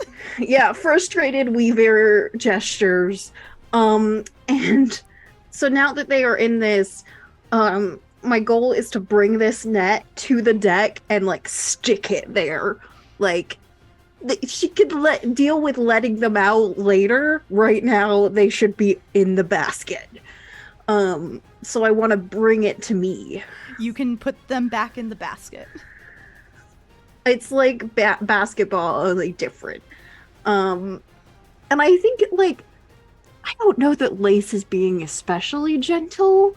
Like, this is like a cautionary tale. Go in there. So you are deposited in the basket. I would like to ask, how is Aspen struggling in Ray's grip right now? I need to know this. Was not at first, and when the ship came by and they saw all of us on it, would have just like started like hitting Ray's arm just to be like, did you see that? Do you see what I'm looking at? So like be excited. Ray's, like, trying, and so I think Ray would have tried to at least soften the blow when they get like dumped onto the deck, being the one looking at them about to be slammed onto the deck. And I think it's significantly harder if Aspen is struggling. Mayor, do I have to roll anything to try and keep Aspen from getting hurt on the deck? No, because that's kind of not up to y'all. That's up to that's Lace. fair. You're not gonna take that's damage. I'm not trying to break anything. Yeah. I'm just like reminding you to stay put. It's not really... a graceful landing, but you're not gonna take damage from it. Yeah. Gotcha. But Aspen, this is the last part of the initiative, and then we'll go out. You get one thing to do. Are you doing anything for your initiative? Not mechanically. I'm standing up and I'm pointing at the other ship that we saw. Okay. And in that case, we are out of initiative as these storms fly by. Another ship of the Indigo Dreamrise flies by. All of these visions in the clouds. Of vines, of a lot of things. And Question. eventually... Go ahead. Sorry, this is because... How far is the ship? Y'all are going in opposite directions. It's long range. Like anywhere between long and like very long. Okay. Then, never mind. I But just want to all ask. of us, I can't see it, or I didn't see it, but all of us are in there, right? Like... Eventually, like a couple minutes, these storms are really hard, really fast, but very short.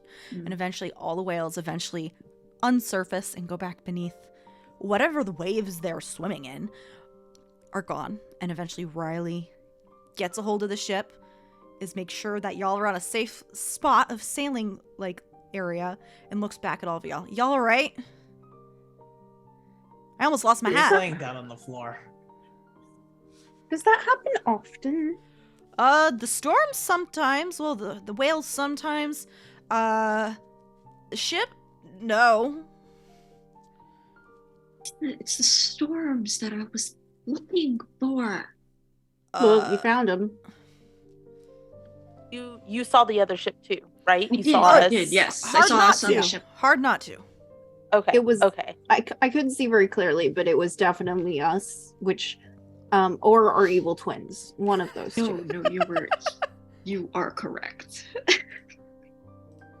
This Very often, yes. seems a Right. little bit like some timey-wimey bullshit. So, Mhm. Ray didn't see a ship. Ray saw the vision of one of the most comforting moments in his life that he no longer has, so he's just laying on the floor, very upset. Oh, goodness. I think as the net that Lace used is kind of dissipating, and I think if Lace sees Ray lying on the ground looking distressed, it will like pulse with like a little bit of like warmth, like a hug, and then release.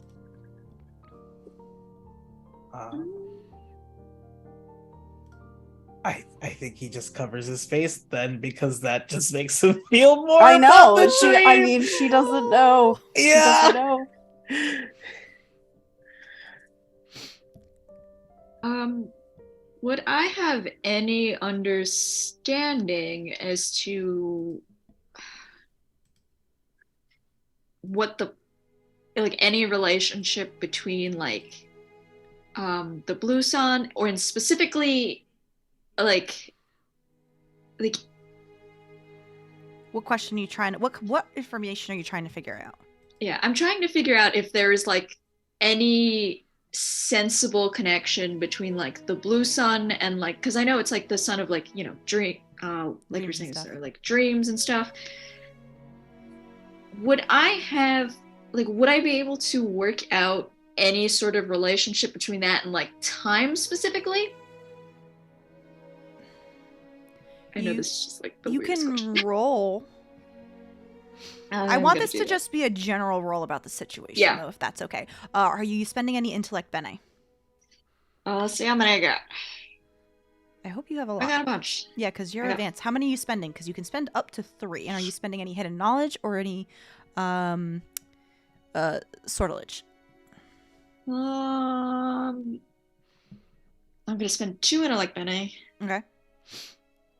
And that's it. 2 intellect, Bene. Okay. No sortilege, no hidden knowledge. Is this the one I want to roll? Yes, it is. Ooh. That is 8 total. Okay, 8 total. Yeah, so you know a little bit about some stuff. The realm of dreams is usually tied to memories, dreams, thoughts, desires, and such like that. It is where your consciousness travels when you are dreaming. Not necessarily your physical body, but definitely your mental such, and so on and so forth. So there is a close connection between memories and dreams. However, you are in the abstraction, which is semi-confirmed by Riley and what Lace has said, that time eventually breaks down. You also know of these creatures that you saw. Because they are a level 8 creature, so you just got it. You know that these are an entity called hidden whales. They are whale-like creatures that swim between moments of time as if through water. You cannot see them because you exist in moments of time and the hidden whales swim between them. However, like a whale in the sea, occasionally they need to surface for air. And the hidden whales sometimes need to breathe in actual time. So they surface and then they dive back beneath the time. You also know that these creatures hold many secrets of time and non-time. They are very intelligent and maintain strong societal ties with one another. Communicating with them within the flow of time is nearly impossible. Some people think that the hidden whales communicate through storms. Kind of confirmed at this point because you were right there seeing it happen. Creating and sending inclement weather as a form of whale song.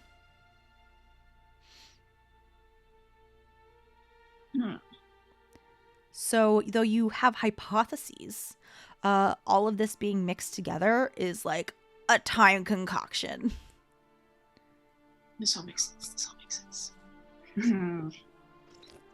Hey, just so you know, I do see your destination soon, so I'd start getting ready to disembark.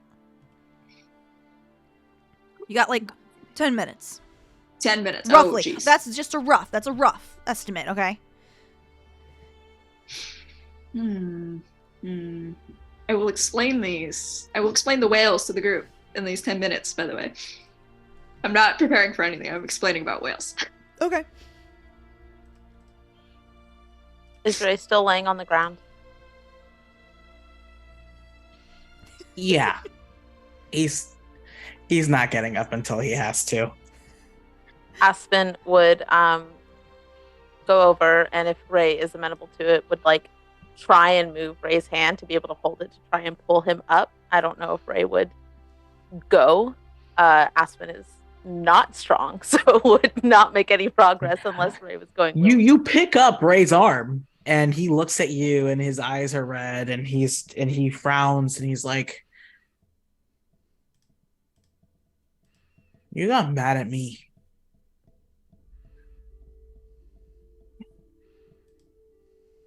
Did we see the visions? The things reflected? Like, could I have been able to tell that? Yeah, you saw everything.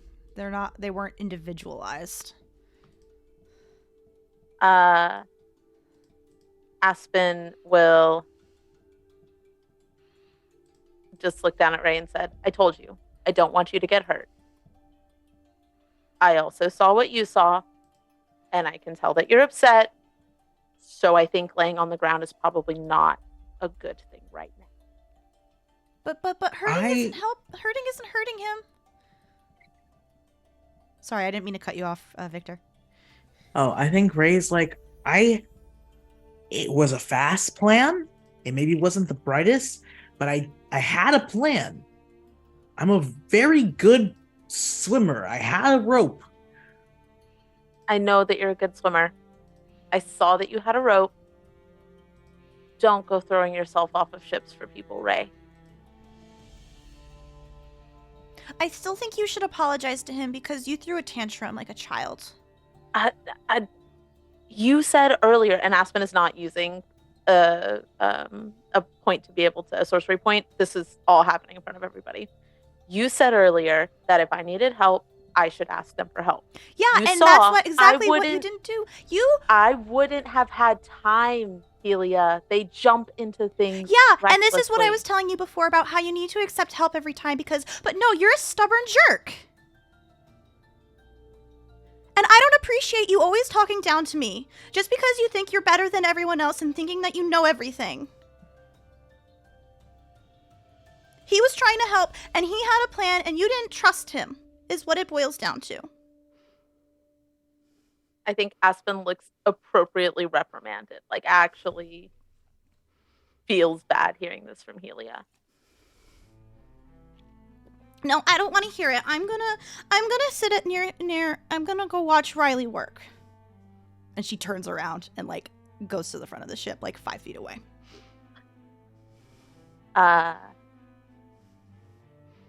Aspen kind of laughs to himself, and it's very tired. Aspen is exhausted by everything that has just happened, and will let Ray's arm down and say, "I'm sorry that I didn't trust your plan."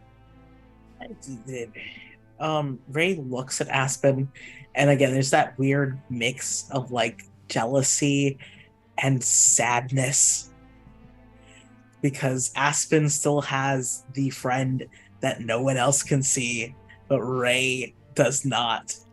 And he just sort of does a similarly tired laugh. I use this terminology in the discussion we had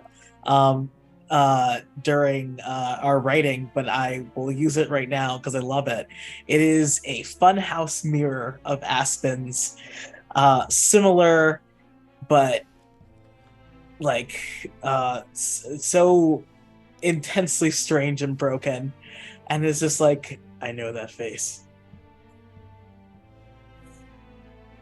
Aspen will also go to Sophrona and Lace and say, "Thank you for helping. Helia has let me have it, and I appreciate you looking out for me." The net was kind of cool, right? The net was very cool. The net was cool. I'm just glad that you're safe back on the ship. I am too. For the record, I did have a plan, and above table, Kian had a plan for this. I promise that wasn't just Aspen stripping because they were panicking. Kian had a plan. I love No it. plan survives contact with the enemy, and the enemy in this case is outside. Sabrina will take a moment while Ray is still on the floor and just like kind of crouch over and leans like, your knot was very good. It's very beautiful. Just kind of, that's it. Thank you. I drank a potion and then I suddenly knew things about sailing. I was just sad and I thought it was water. But then, I thought really hard about what we needed to plan, and then I knew how to do knots. It was very interesting. I made a lot of people angry in the way I tied some books together for little deliveries in the Hall of Records. I'm sure the librarians and archivists didn't like that, but I think that's fun. Yeah. I'll teach them how to untie it. It'll be interesting. I can make more friends. And Ray finally looks like he's ready to get up. And sort of looks at Safrona as like, thank you for weighing the rope down. That wasn't very useful otherwise, so yeah. It's like very awkwardly like there's not a lot of places to go on the ship, so you just sort of just awkwardly like waiting for this 10 minutes to last, like lapse so we can get off the boat. Like between Safrona and like the sledgehammer, it was still only probably like 2/3 of Ray's weight. Thankfully, gravity was a little weird. Yeah. So it worked. Oh goodness. All right. Eventually, through these awkward several minutes, Riley continues to basically glide from cloud to cloud towards this as you get closer and further into the abstraction. Almost kind of like a bubble or a sphere. And like intermittently placed throughout space, you see these bubbles and these spheres, which you would quickly surmise are half-worlds, because as you fly by some of them, you can see the worlds, not super clearly, other worlds that are not the city of Saturnine or any of the other suns. And as Riley gets closer, the sun and the light get brighter, and you almost feel like you are pushing through like a film against your skin before it pops. And the light shines in your eyes, and when you open them, you see a bright green verdant landscape. Trees going as high as you can see. The leaves are these beautiful bright green, occasionally interspersed with a cyan or a fuchsia. There are grasses that just blow in the wind back and forth as a warm summer breeze just drifts over you. Flowers. The scent of flowers is heavy in the air. And you don't see a vine of songbird in sight. As you touch down on the grass, the cranes just settle into these long leaves, these long threads of green in the grass, and just like settle, and before quieting down, and you don't hear the paper anymore. All right, we're here. At least this, I think it's here. I followed directions Varel gave me. What if we're here before it happens? What if we bring it? What if we are the problem? I don't Potentially. think we just got to stay here in this timeline right now. But that's the But problem. Where is now? That's the problem. Yeah. Oh, were There. you? Are you okay? No, we're not, but I'm my Don't eligible look at- twin. It's complicated. Huh.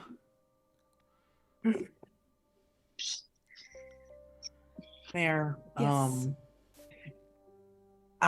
With all of this sadness, Yeah.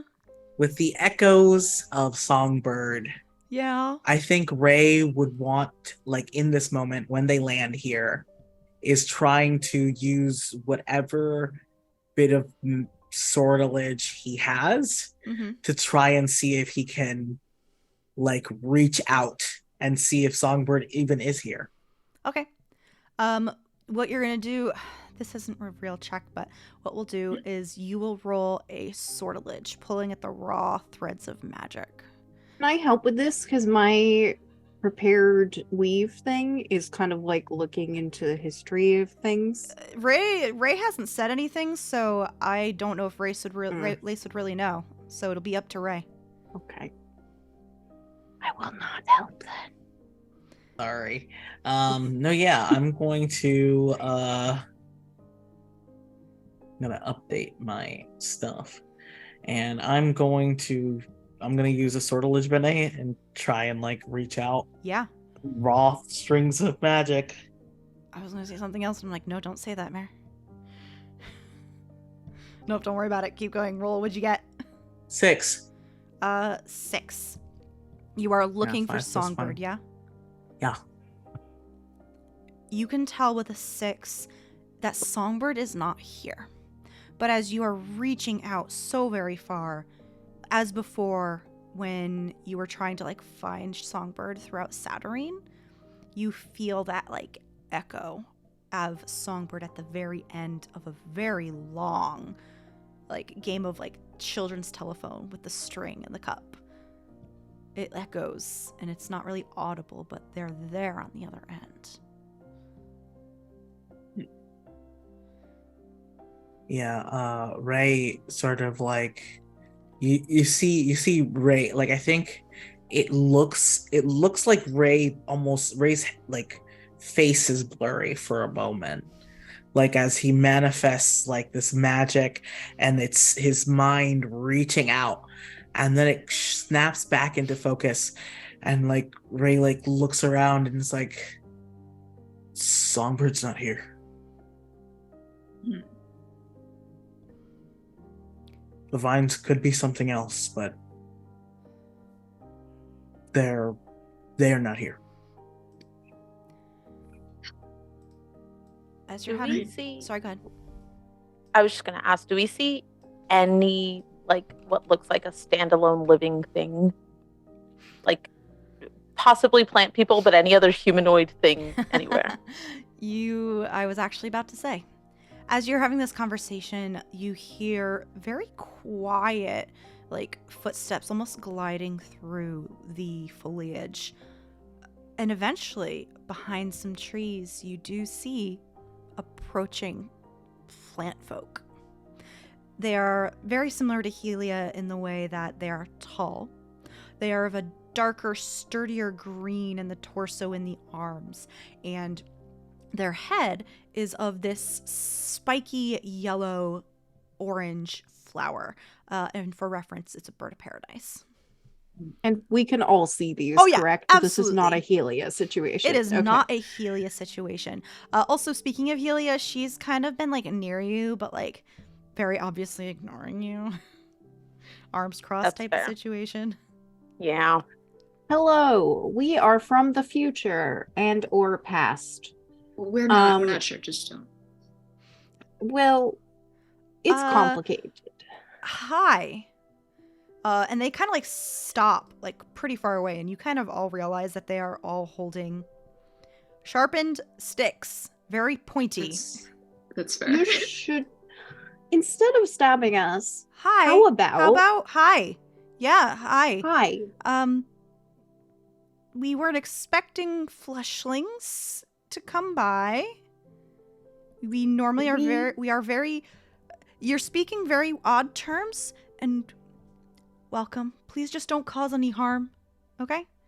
We have no intent to cause harm. We did not actually expect to see you here. What? Well, Do I know if these people have a universal date system? No, that, like I could no, say you have no fucking no. clue. What the hell? Like, you have no clue. What? I did research. You did some research, but not enough for a dating system. To be fair, I don't even think Safrona knows what year it is. Hi.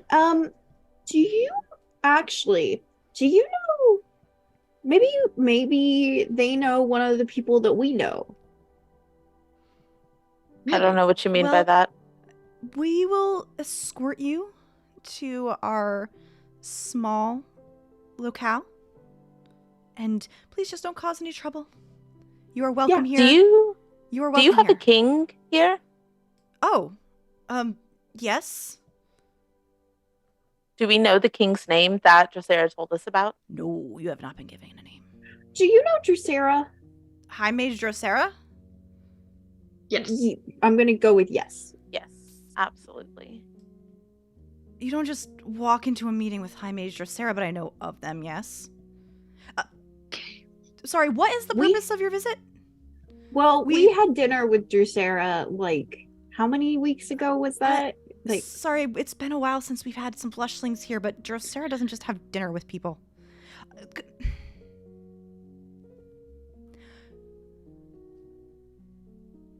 I'm Lace. Hi. One of them they talk for a second together. And then there's like a small quick back and forth. We're just going to do what we do with all visitors. We're just going to take you to our locale, home. Just don't cause trouble. And that's it. Yes, please take us to your leader. Yeah. No. Yes. We didn't, I feel like we never answered your question, what you're doing here. Yes. We do get visitors, but you are definitely some of the odder visiting fleshlings that we've had in a very long time. We are from Fartown, and apparently the when we are from, or whatever, this, should I tell them? It seems distressing to tell them. I think that we just need to say it. When we are from this, It's been thought that you were going to say something else, and now I am worried that I misunderstood. I'm pretty sure Sophrona is coming. I think Ray's like, wait, no. I wouldn't. No. So what did you order?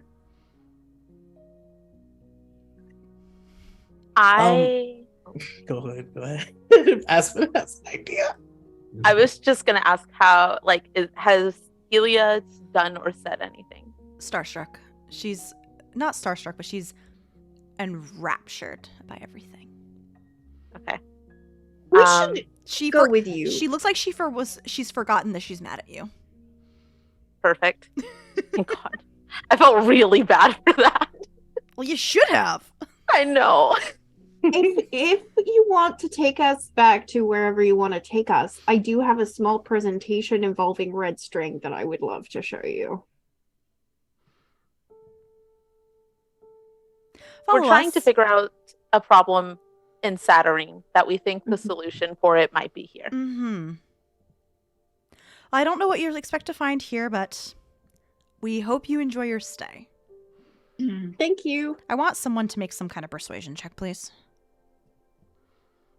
I can probably do Who has that. done the most talking? That's Lace. Yeah. Lace has been talking a lot. I don't know how effective Yeah. Lace's talking has been. You're gonna get a -1 circumstance bonus to this. That's not fair. I'm very charming. I think it I tracks. think it's very fair. I think it tracks. Lace can think she's as charming as she thinks she is, but the reality of the situation is she's a mess. Can I spend something? This is like all of my conspiracy dreams coming true. I predicted that this would happen, and then it happened, and Lace doesn't know how to be right. You can spend your persuasion bene to cancel out. You can spend up to 3, but also yeah. I want to spend one of those. So for a flat roll? Yes. Yeah, because you do not get a +1 for the card. Can I spend 2 of them? You can, so you can get a +1. Great. That's a 7. On the die? No, Okay, including the +1. Tell me what it is on the die, because I do the mental math in my head and I don't want to. It's a 6. Okay. 6. They still their body. It's hard to read their body language. This is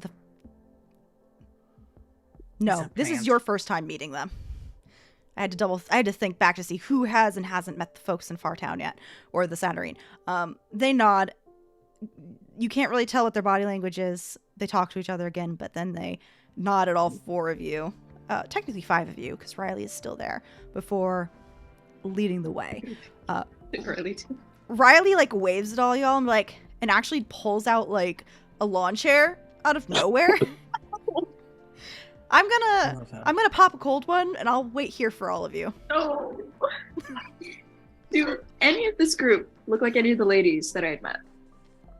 Not these 2 specifically, but as these birds of paradise folk are beginning to walk through these beautiful trees and grasses and flowers, moving throughout the trees are a variety of different flower folk of all different types, some of which match what you saw, Sophrona. The black-eyed Susan ones, the daffodils.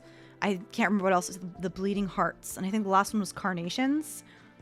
Carnations. So. It was carnations or mums.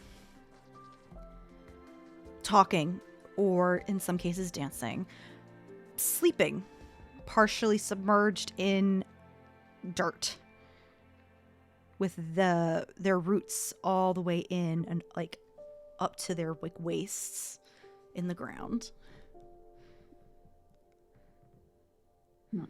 I am going to kind of step forward a little bit so that I can be in pace with one of the 2 that greeted us.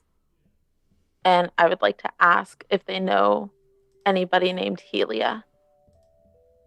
They look at you, and Helia is like listening intently as she hears you ask this question. I know plenty of Helianthuses.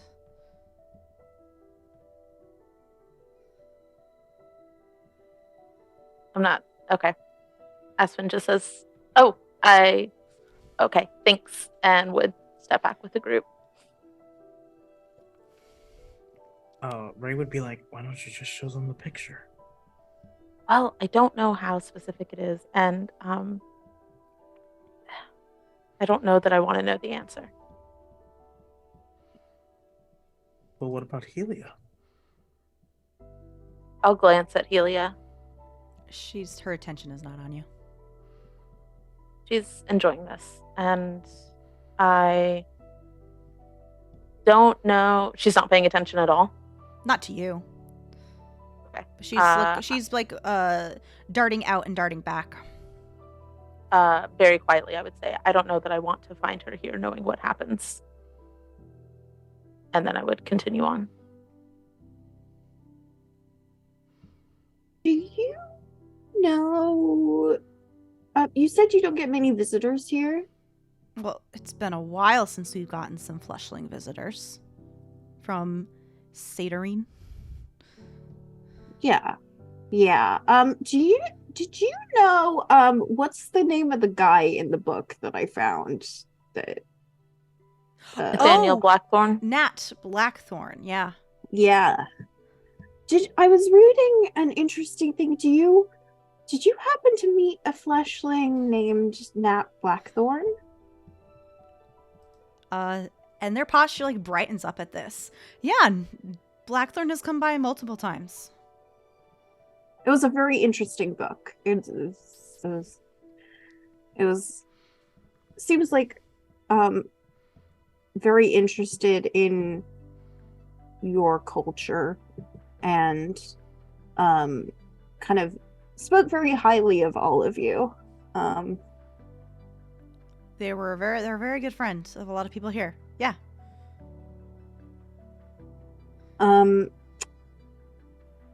You said you don't get many fleshling visitors. I had heard that there was perhaps someone who had been visiting looking for was a refugee, a plant refugee, who had perhaps been planning on coming here. They shake their head and eventually stop and the four of you have entered a... It's not exactly a clearing, but it's definitely a little more open spaced than the trees that you're walking through. There's more space between all of the trees. The grass has been tamped down a little bit from lots of folks walking. And the bases of these trees are a little hollowed out, like people are living underneath them. And there's a lot of flower folk and also other types of plants. You see a couple of plants like Drosera. Not specifically Venus flytraps, but like pitcher plants. You see some that resemble trees, actually. And then these two birds of paradise plant folk stop. And they just shake their head. Sorry, don't know who you're talking about. We haven't seen anyone come through like that. We do need to get going, though. Back to our perimeter. So. Of course. Thank you so much for your time. We're sorry if we inconvenienced you. It was just really exciting being here, having read about it, you know. Like I said, don't cause trouble, and it'll be all fine. I would never cause trouble. And they begin walking, and then split. How distinct, like, do these two, since they're both birds of paradise, are they, like, do they look different from each other, or do they all look the same? They look different. Okay, I will be keeping an eye out for anyone who looks like Helia. Okay. I think Ray, knowing that Songbird isn't here is kind of adrift. He doesn't know why he's here then. And I guess sort of like is looking around at the tree folk and see if anyone looks like Varel. Roll me a perception roll. Okay. That's 9 on the die. Did you spend any benite? Mm-mm.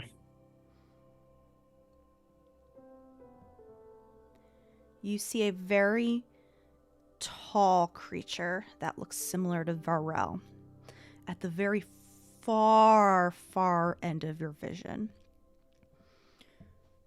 They are tall. Taller than you, probably by like a foot.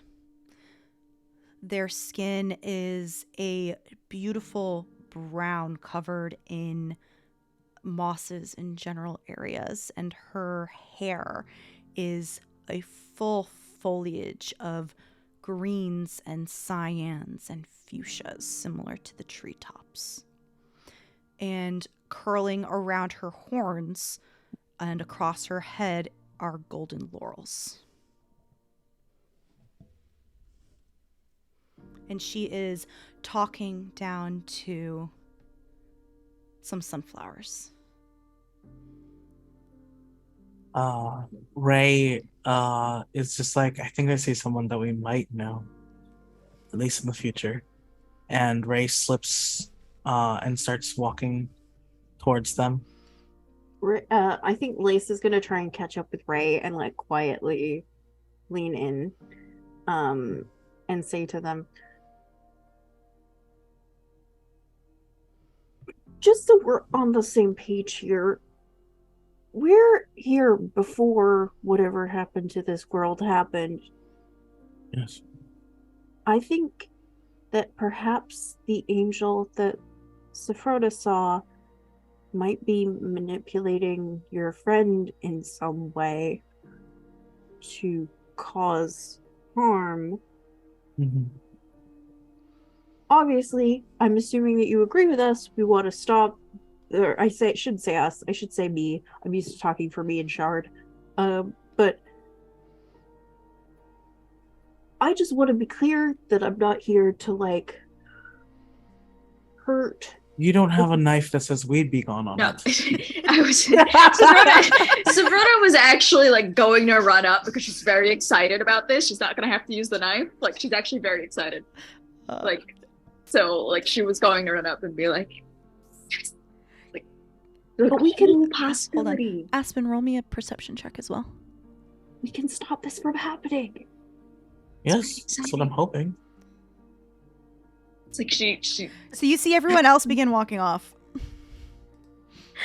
I'm keeping an eye on Helia. I'm not following if Helia isn't. Helia's kind of just walking around. She does like see where Ray is going and like, come on, we should keep with the group. I'll follow your lead. Lace, I think, is like now keeping up with Ray, but also and Sophrona, but also looking around at like the cool flowers. Yeah, that they're are really everywhere. awesome. Yeah, No, yeah, Ray, if Saffrona's excited, Ray is like, no, this is exactly what I wanted. If we can warn them, maybe it's like Songbird will look for a different place. Maybe Songbird will come back and talk and look for help instead of. Yeah. Maybe we can this- help Songbird find somewhere else. We have so many more options now. Yeah. Which I'm excited about. Also, I'm look glad. at that really cool flower. Isn't that the coolest flower you've ever seen in your entire Which life? one? Which flower are you pointing to? Lace is I just think- pointing at a random one, right? I think it like it could. I'm in my head. I'm thinking like hydrangea, but it could be anything. Like, Lace is just psyched. I think if she points, the bird will just like reflexively like, oh, sorry. You will get shocked, but she'll try to prevent you from pointing. It's okay. It doesn't even hurt anymore. It's just. Don't point. They'll think we're weird. They already think we're weird. Is it rude? Should I not be pointing? I don't know. I wouldn't point at a regular person, and these are regular people. Yeah. I point technically. at people all the time. It's Nice. also true. I can easily imagine that. Lace doesn't give a shit. Yeah, Ray in a very like concerned tone was like, Lace, like. I'll say like, I really love your shoes, or like your jacket is really cool, or your hair is awesome. I'm not do like, you say hey, that and point, or do you Of point course. and then say that? your flower The is order really matters. cool. Like, you are all getting, like, curious looks. Not, like, surprised, oh my god, who are these people looks. But, like, okay, these are visitors types look. They look at you before minding their business again. Does my hair look okay? I want to leave a good impression. Ray is like, oh look, and starts walking faster towards this person. Aspen, we should- as... Sorry, what were you going to say, Sophrona? No, go ahead. Aspen, as everyone keeps moving forward, eventually you are getting closer. And you do see the entity that I described earlier as like a younger Varel. It is a younger Varel. You see her bending down slightly and talking to a bunch of Helianthus of all varying heights. Some are towering at 8 feet tall. Some are still growing at like 2 feet. But you see a bunch of sunflowers and she is talking to them. Kind of like an adult comforting a child because they skinned their knee type vibes. And as you're getting closer, you see more of these birds of paradise nearby, and they kind of like move in front of you as you begin to approach. And Aspen is feeling a lot of things, so it's a little bit spacey. I'm sorry.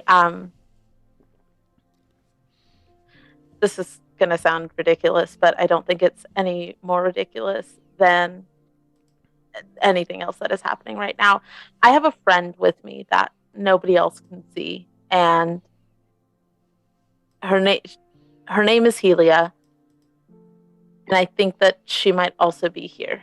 And I'm just trying to see if anybody looks like her. I'm sorry, we do not let visitors near the king.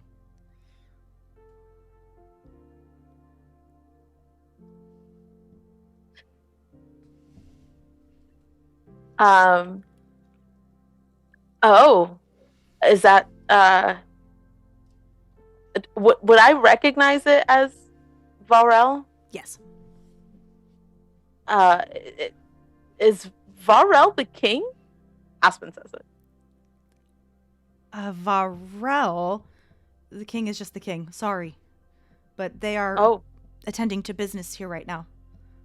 okay. I don't want to overstep. But thanks for letting me know. And Aspen does the like awkward like pivoting in place to turn around and look at everybody else, and it's like, We gotta back up. We gotta back up. Can I? um, Oh, sorry. Sorry, I what was just gonna say I will like tell Helia if you want to go look.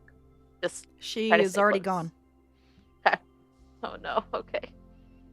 I want to draw Varel as we saw. I don't remember Varel's pronouns. She, her. Saw them. She, her. As we saw her at the lighthouse, walking across the water, right? That's such a cool visual. But like close enough to be able to, because it was identified, like the figure was identifiable to us when we saw, or at least to Ray, right? So I want it to be a painting, like not painting, but drawing that is recognizable as her, but also very clearly like not now. Different.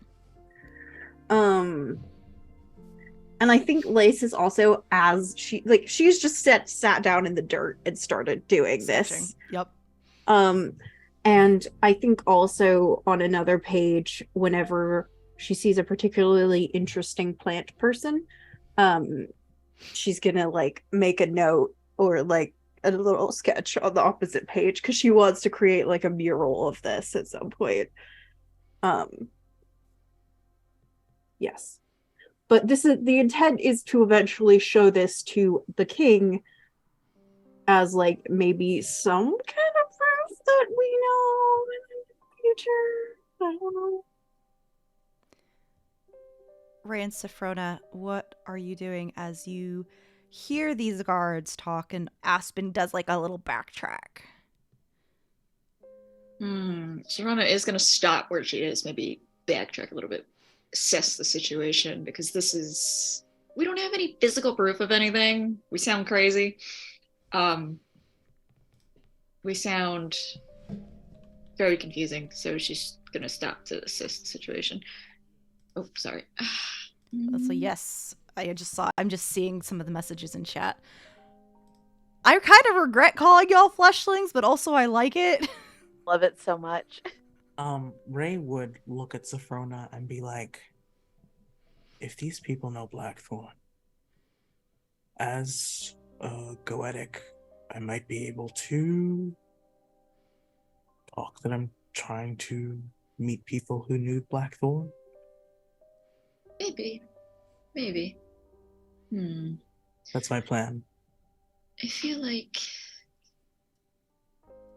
we don't have any. We can't prove anything, even though we know this. But knowing things is not the same as proving that you know things, and we. I don't know. Oh, I have. You have? I just received something. It would let me prove that I'm not lying. Oh, that would be useful indeed. That's true. As you are talking, the king, I'm not going to call her Varel here. She's just going to be the king. Stands up because she was kneeling down comforting some of these helianthus. And kind of ushers them, and they kind of go back to playing. And now only just realizing that there are non-plant folk here, that there are visitors to this realm, she turns to the four of you and begins like walking towards you. The two guards in front just kind of pause, kind of look at each other, kind of look at the king, and just step away from each other. And as she approaches, you feel, similarly to before, a wave of emotion. And this time it's just solid, calm confidence. And when she approaches this like 9 foot tall person, kneels down on one knee and looks at you and is like, I see we have visitors. Welcome. Thank you. This place is beautiful. It is. So, a little unexpected as well. Well, if you have any questions, and please let me know. I am out walking about today. And she kind of reaches out to all of you. Her hand is much longer. She already has her hands are fingers are very long in general, but they're larger than before. And she holds out a hand to shake for all of you. Yeah. Ray shakes it. And waits for anyone else to shake before speaking again. A little. I think Lace's hands are covered in Charcoal? charcoal. But she will kind of... Sorry. No, I understand. Artists often get covered in their work. I can sense the clay on... And then she motions her head towards you, Ray. Ray. I can sense the clay on Ray. You said if we had questions, I'm going to have a lot of questions, but let me finish this first. Of course. It's been a while since we've had fleshlings come by, and my time has opened up significantly in the last week or so. And she looks at what some of the guards that are near. Please escort them and guard them. And if they wish to come talk and I am free, please lead them to the throne. I have some other errands to run right now, but please enjoy your stay. Do not pluck any flowers without asking their permission. Yes.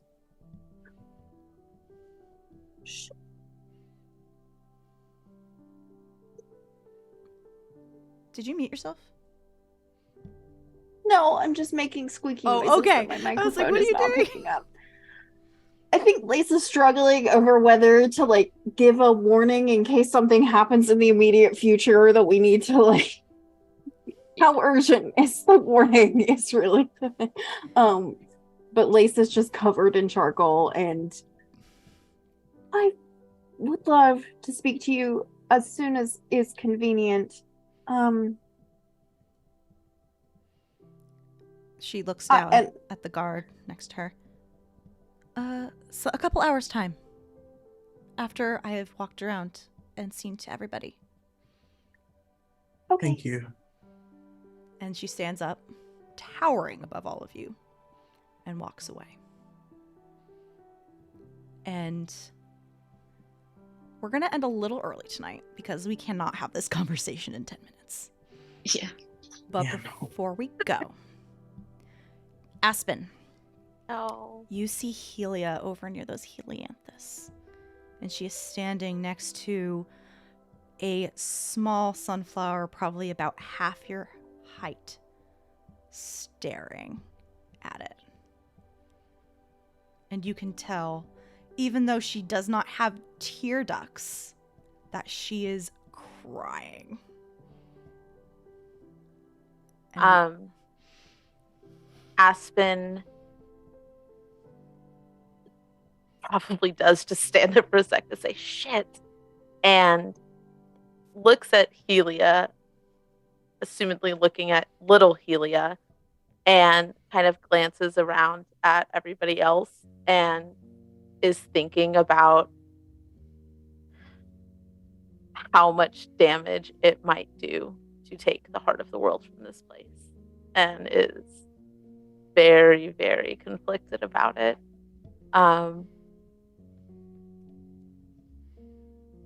Oh, yeah. I think I'm not even going to approach yet. I'm just going to watch and let Helia have a moment. all right. And that's where we're going to end. I love how I joked that Ray could be the true villain, but it's Aspen, the true final villain of the campaign. You know, it's not something we talked about, but it's something we can talk about. We are gonna have to have some conversation. Y'all asked What, for not hard... me? Not me and my knife? No, Not you right? anymore. For now. Anymore? For now. No, it's funny because all of the rest of us have like considered or like talked about it. Like Lace cast herself as the villain like immediately in Multiple episode like times. 2. You did it But multiple times. Helia is a thing for. Yeah. This is gonna be so bad. All right, we're gonna go around, say, hey, did you think you advanced your arc? Do you get a joy or despair? And outros, everybody. Who would like to go first?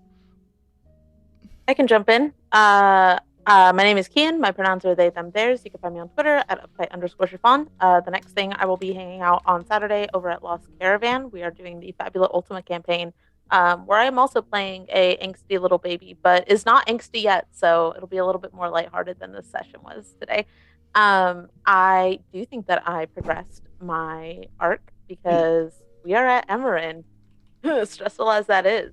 And I think overall, I think Aspen's ending on a joy. I think that there's a lot of joy at like having been here and being able to see it, even if there are some conflicted feelings growing. That's fair. Hi, I'm Gena. You can find me at _Genathan at Twitter. I mostly do this. I did progress my arc. We found more storm stuff. We are here. Yeah. You are here. Pretty straightforward. Just pretty straightforward. I also think it is a joy because, advanced in the order, things are actually, we have a lot of options now. Lots of good options that are not Stab terrible. something with weed be gone? Yeah, no, she believed that was definitely a thing she might have to do, but it's very exciting that we might not have to do it. Very exciting. So that is a joy. Hi, my name is Victor. Oh, sorry, go ahead, Gilly. No, go, Victor. Fine. Hi, my name is Victor. I have been your way tonight. I am in the middle of so many projects. We are in the last 24 hours of Mall Kids, the Kickstarter. So I would love a boost on that, because we already Sorting Key is going to be producing. We've made the stretch goal. Sorting Key is going to be producing an AP for Mall Kids. Let's go. That will maybe include my urban legends stuff. And if we keep it up, we can get more people paid. I love paying people and myself. Please, oh my god. Otherwise, you can watch me next week on Miss Lost. Every most Wednesdays. It's a weird schedule right now. But I am your gay sad boy on there. I'm just a gay sad boy a lot, actually. Sorry. I think Ray specifically didn't advance because he didn't find Songbird here like he expected. And I think that caused the despair. Everything that happened. Everything, all the conversations, everything. This is despair. Also, I did put the link in chat for Mall Kids Kickstarter. Yeah. I had to look for the chat command, but I found it. Hi, I'm Gilly. You can find me at look, it's Gilly on Twitter and most places, but everything is linked on Twitter. I am also an editor and an actor in theater, and a teacher of many different things. So you can find me talking about most of those things there. I played Lace today, and I think Lace, specifically having checked in with Ray to make sure that we're on the same page and Sophrona is on the same page, I think us getting there before the bad things happen is a genuine source of joy because this is so cool. And I wish you could all see how cool the mural that Lace is going to make looks in my head. It would be so cool, but I have no artistic ability whatsoever when it comes to drawing, so I'm gonna have to find someone to do that. But I think Joy, I don't think Lace specifically advanced her character I'm gonna, arc. for reasons you don't know, you did. You keep telling me that. And I like that I Because don't we're- have to put in effort. There are reasons that will hopefully come up next session. Okay. I have been waiting for this portion of the campaign. Okay. Well, I do feel like the joy is also coming from the fact that one of Lace's theories was actually correct with the time. Like, statistically, it was bound to happen just by sheer numbers, but Lace is taking this win.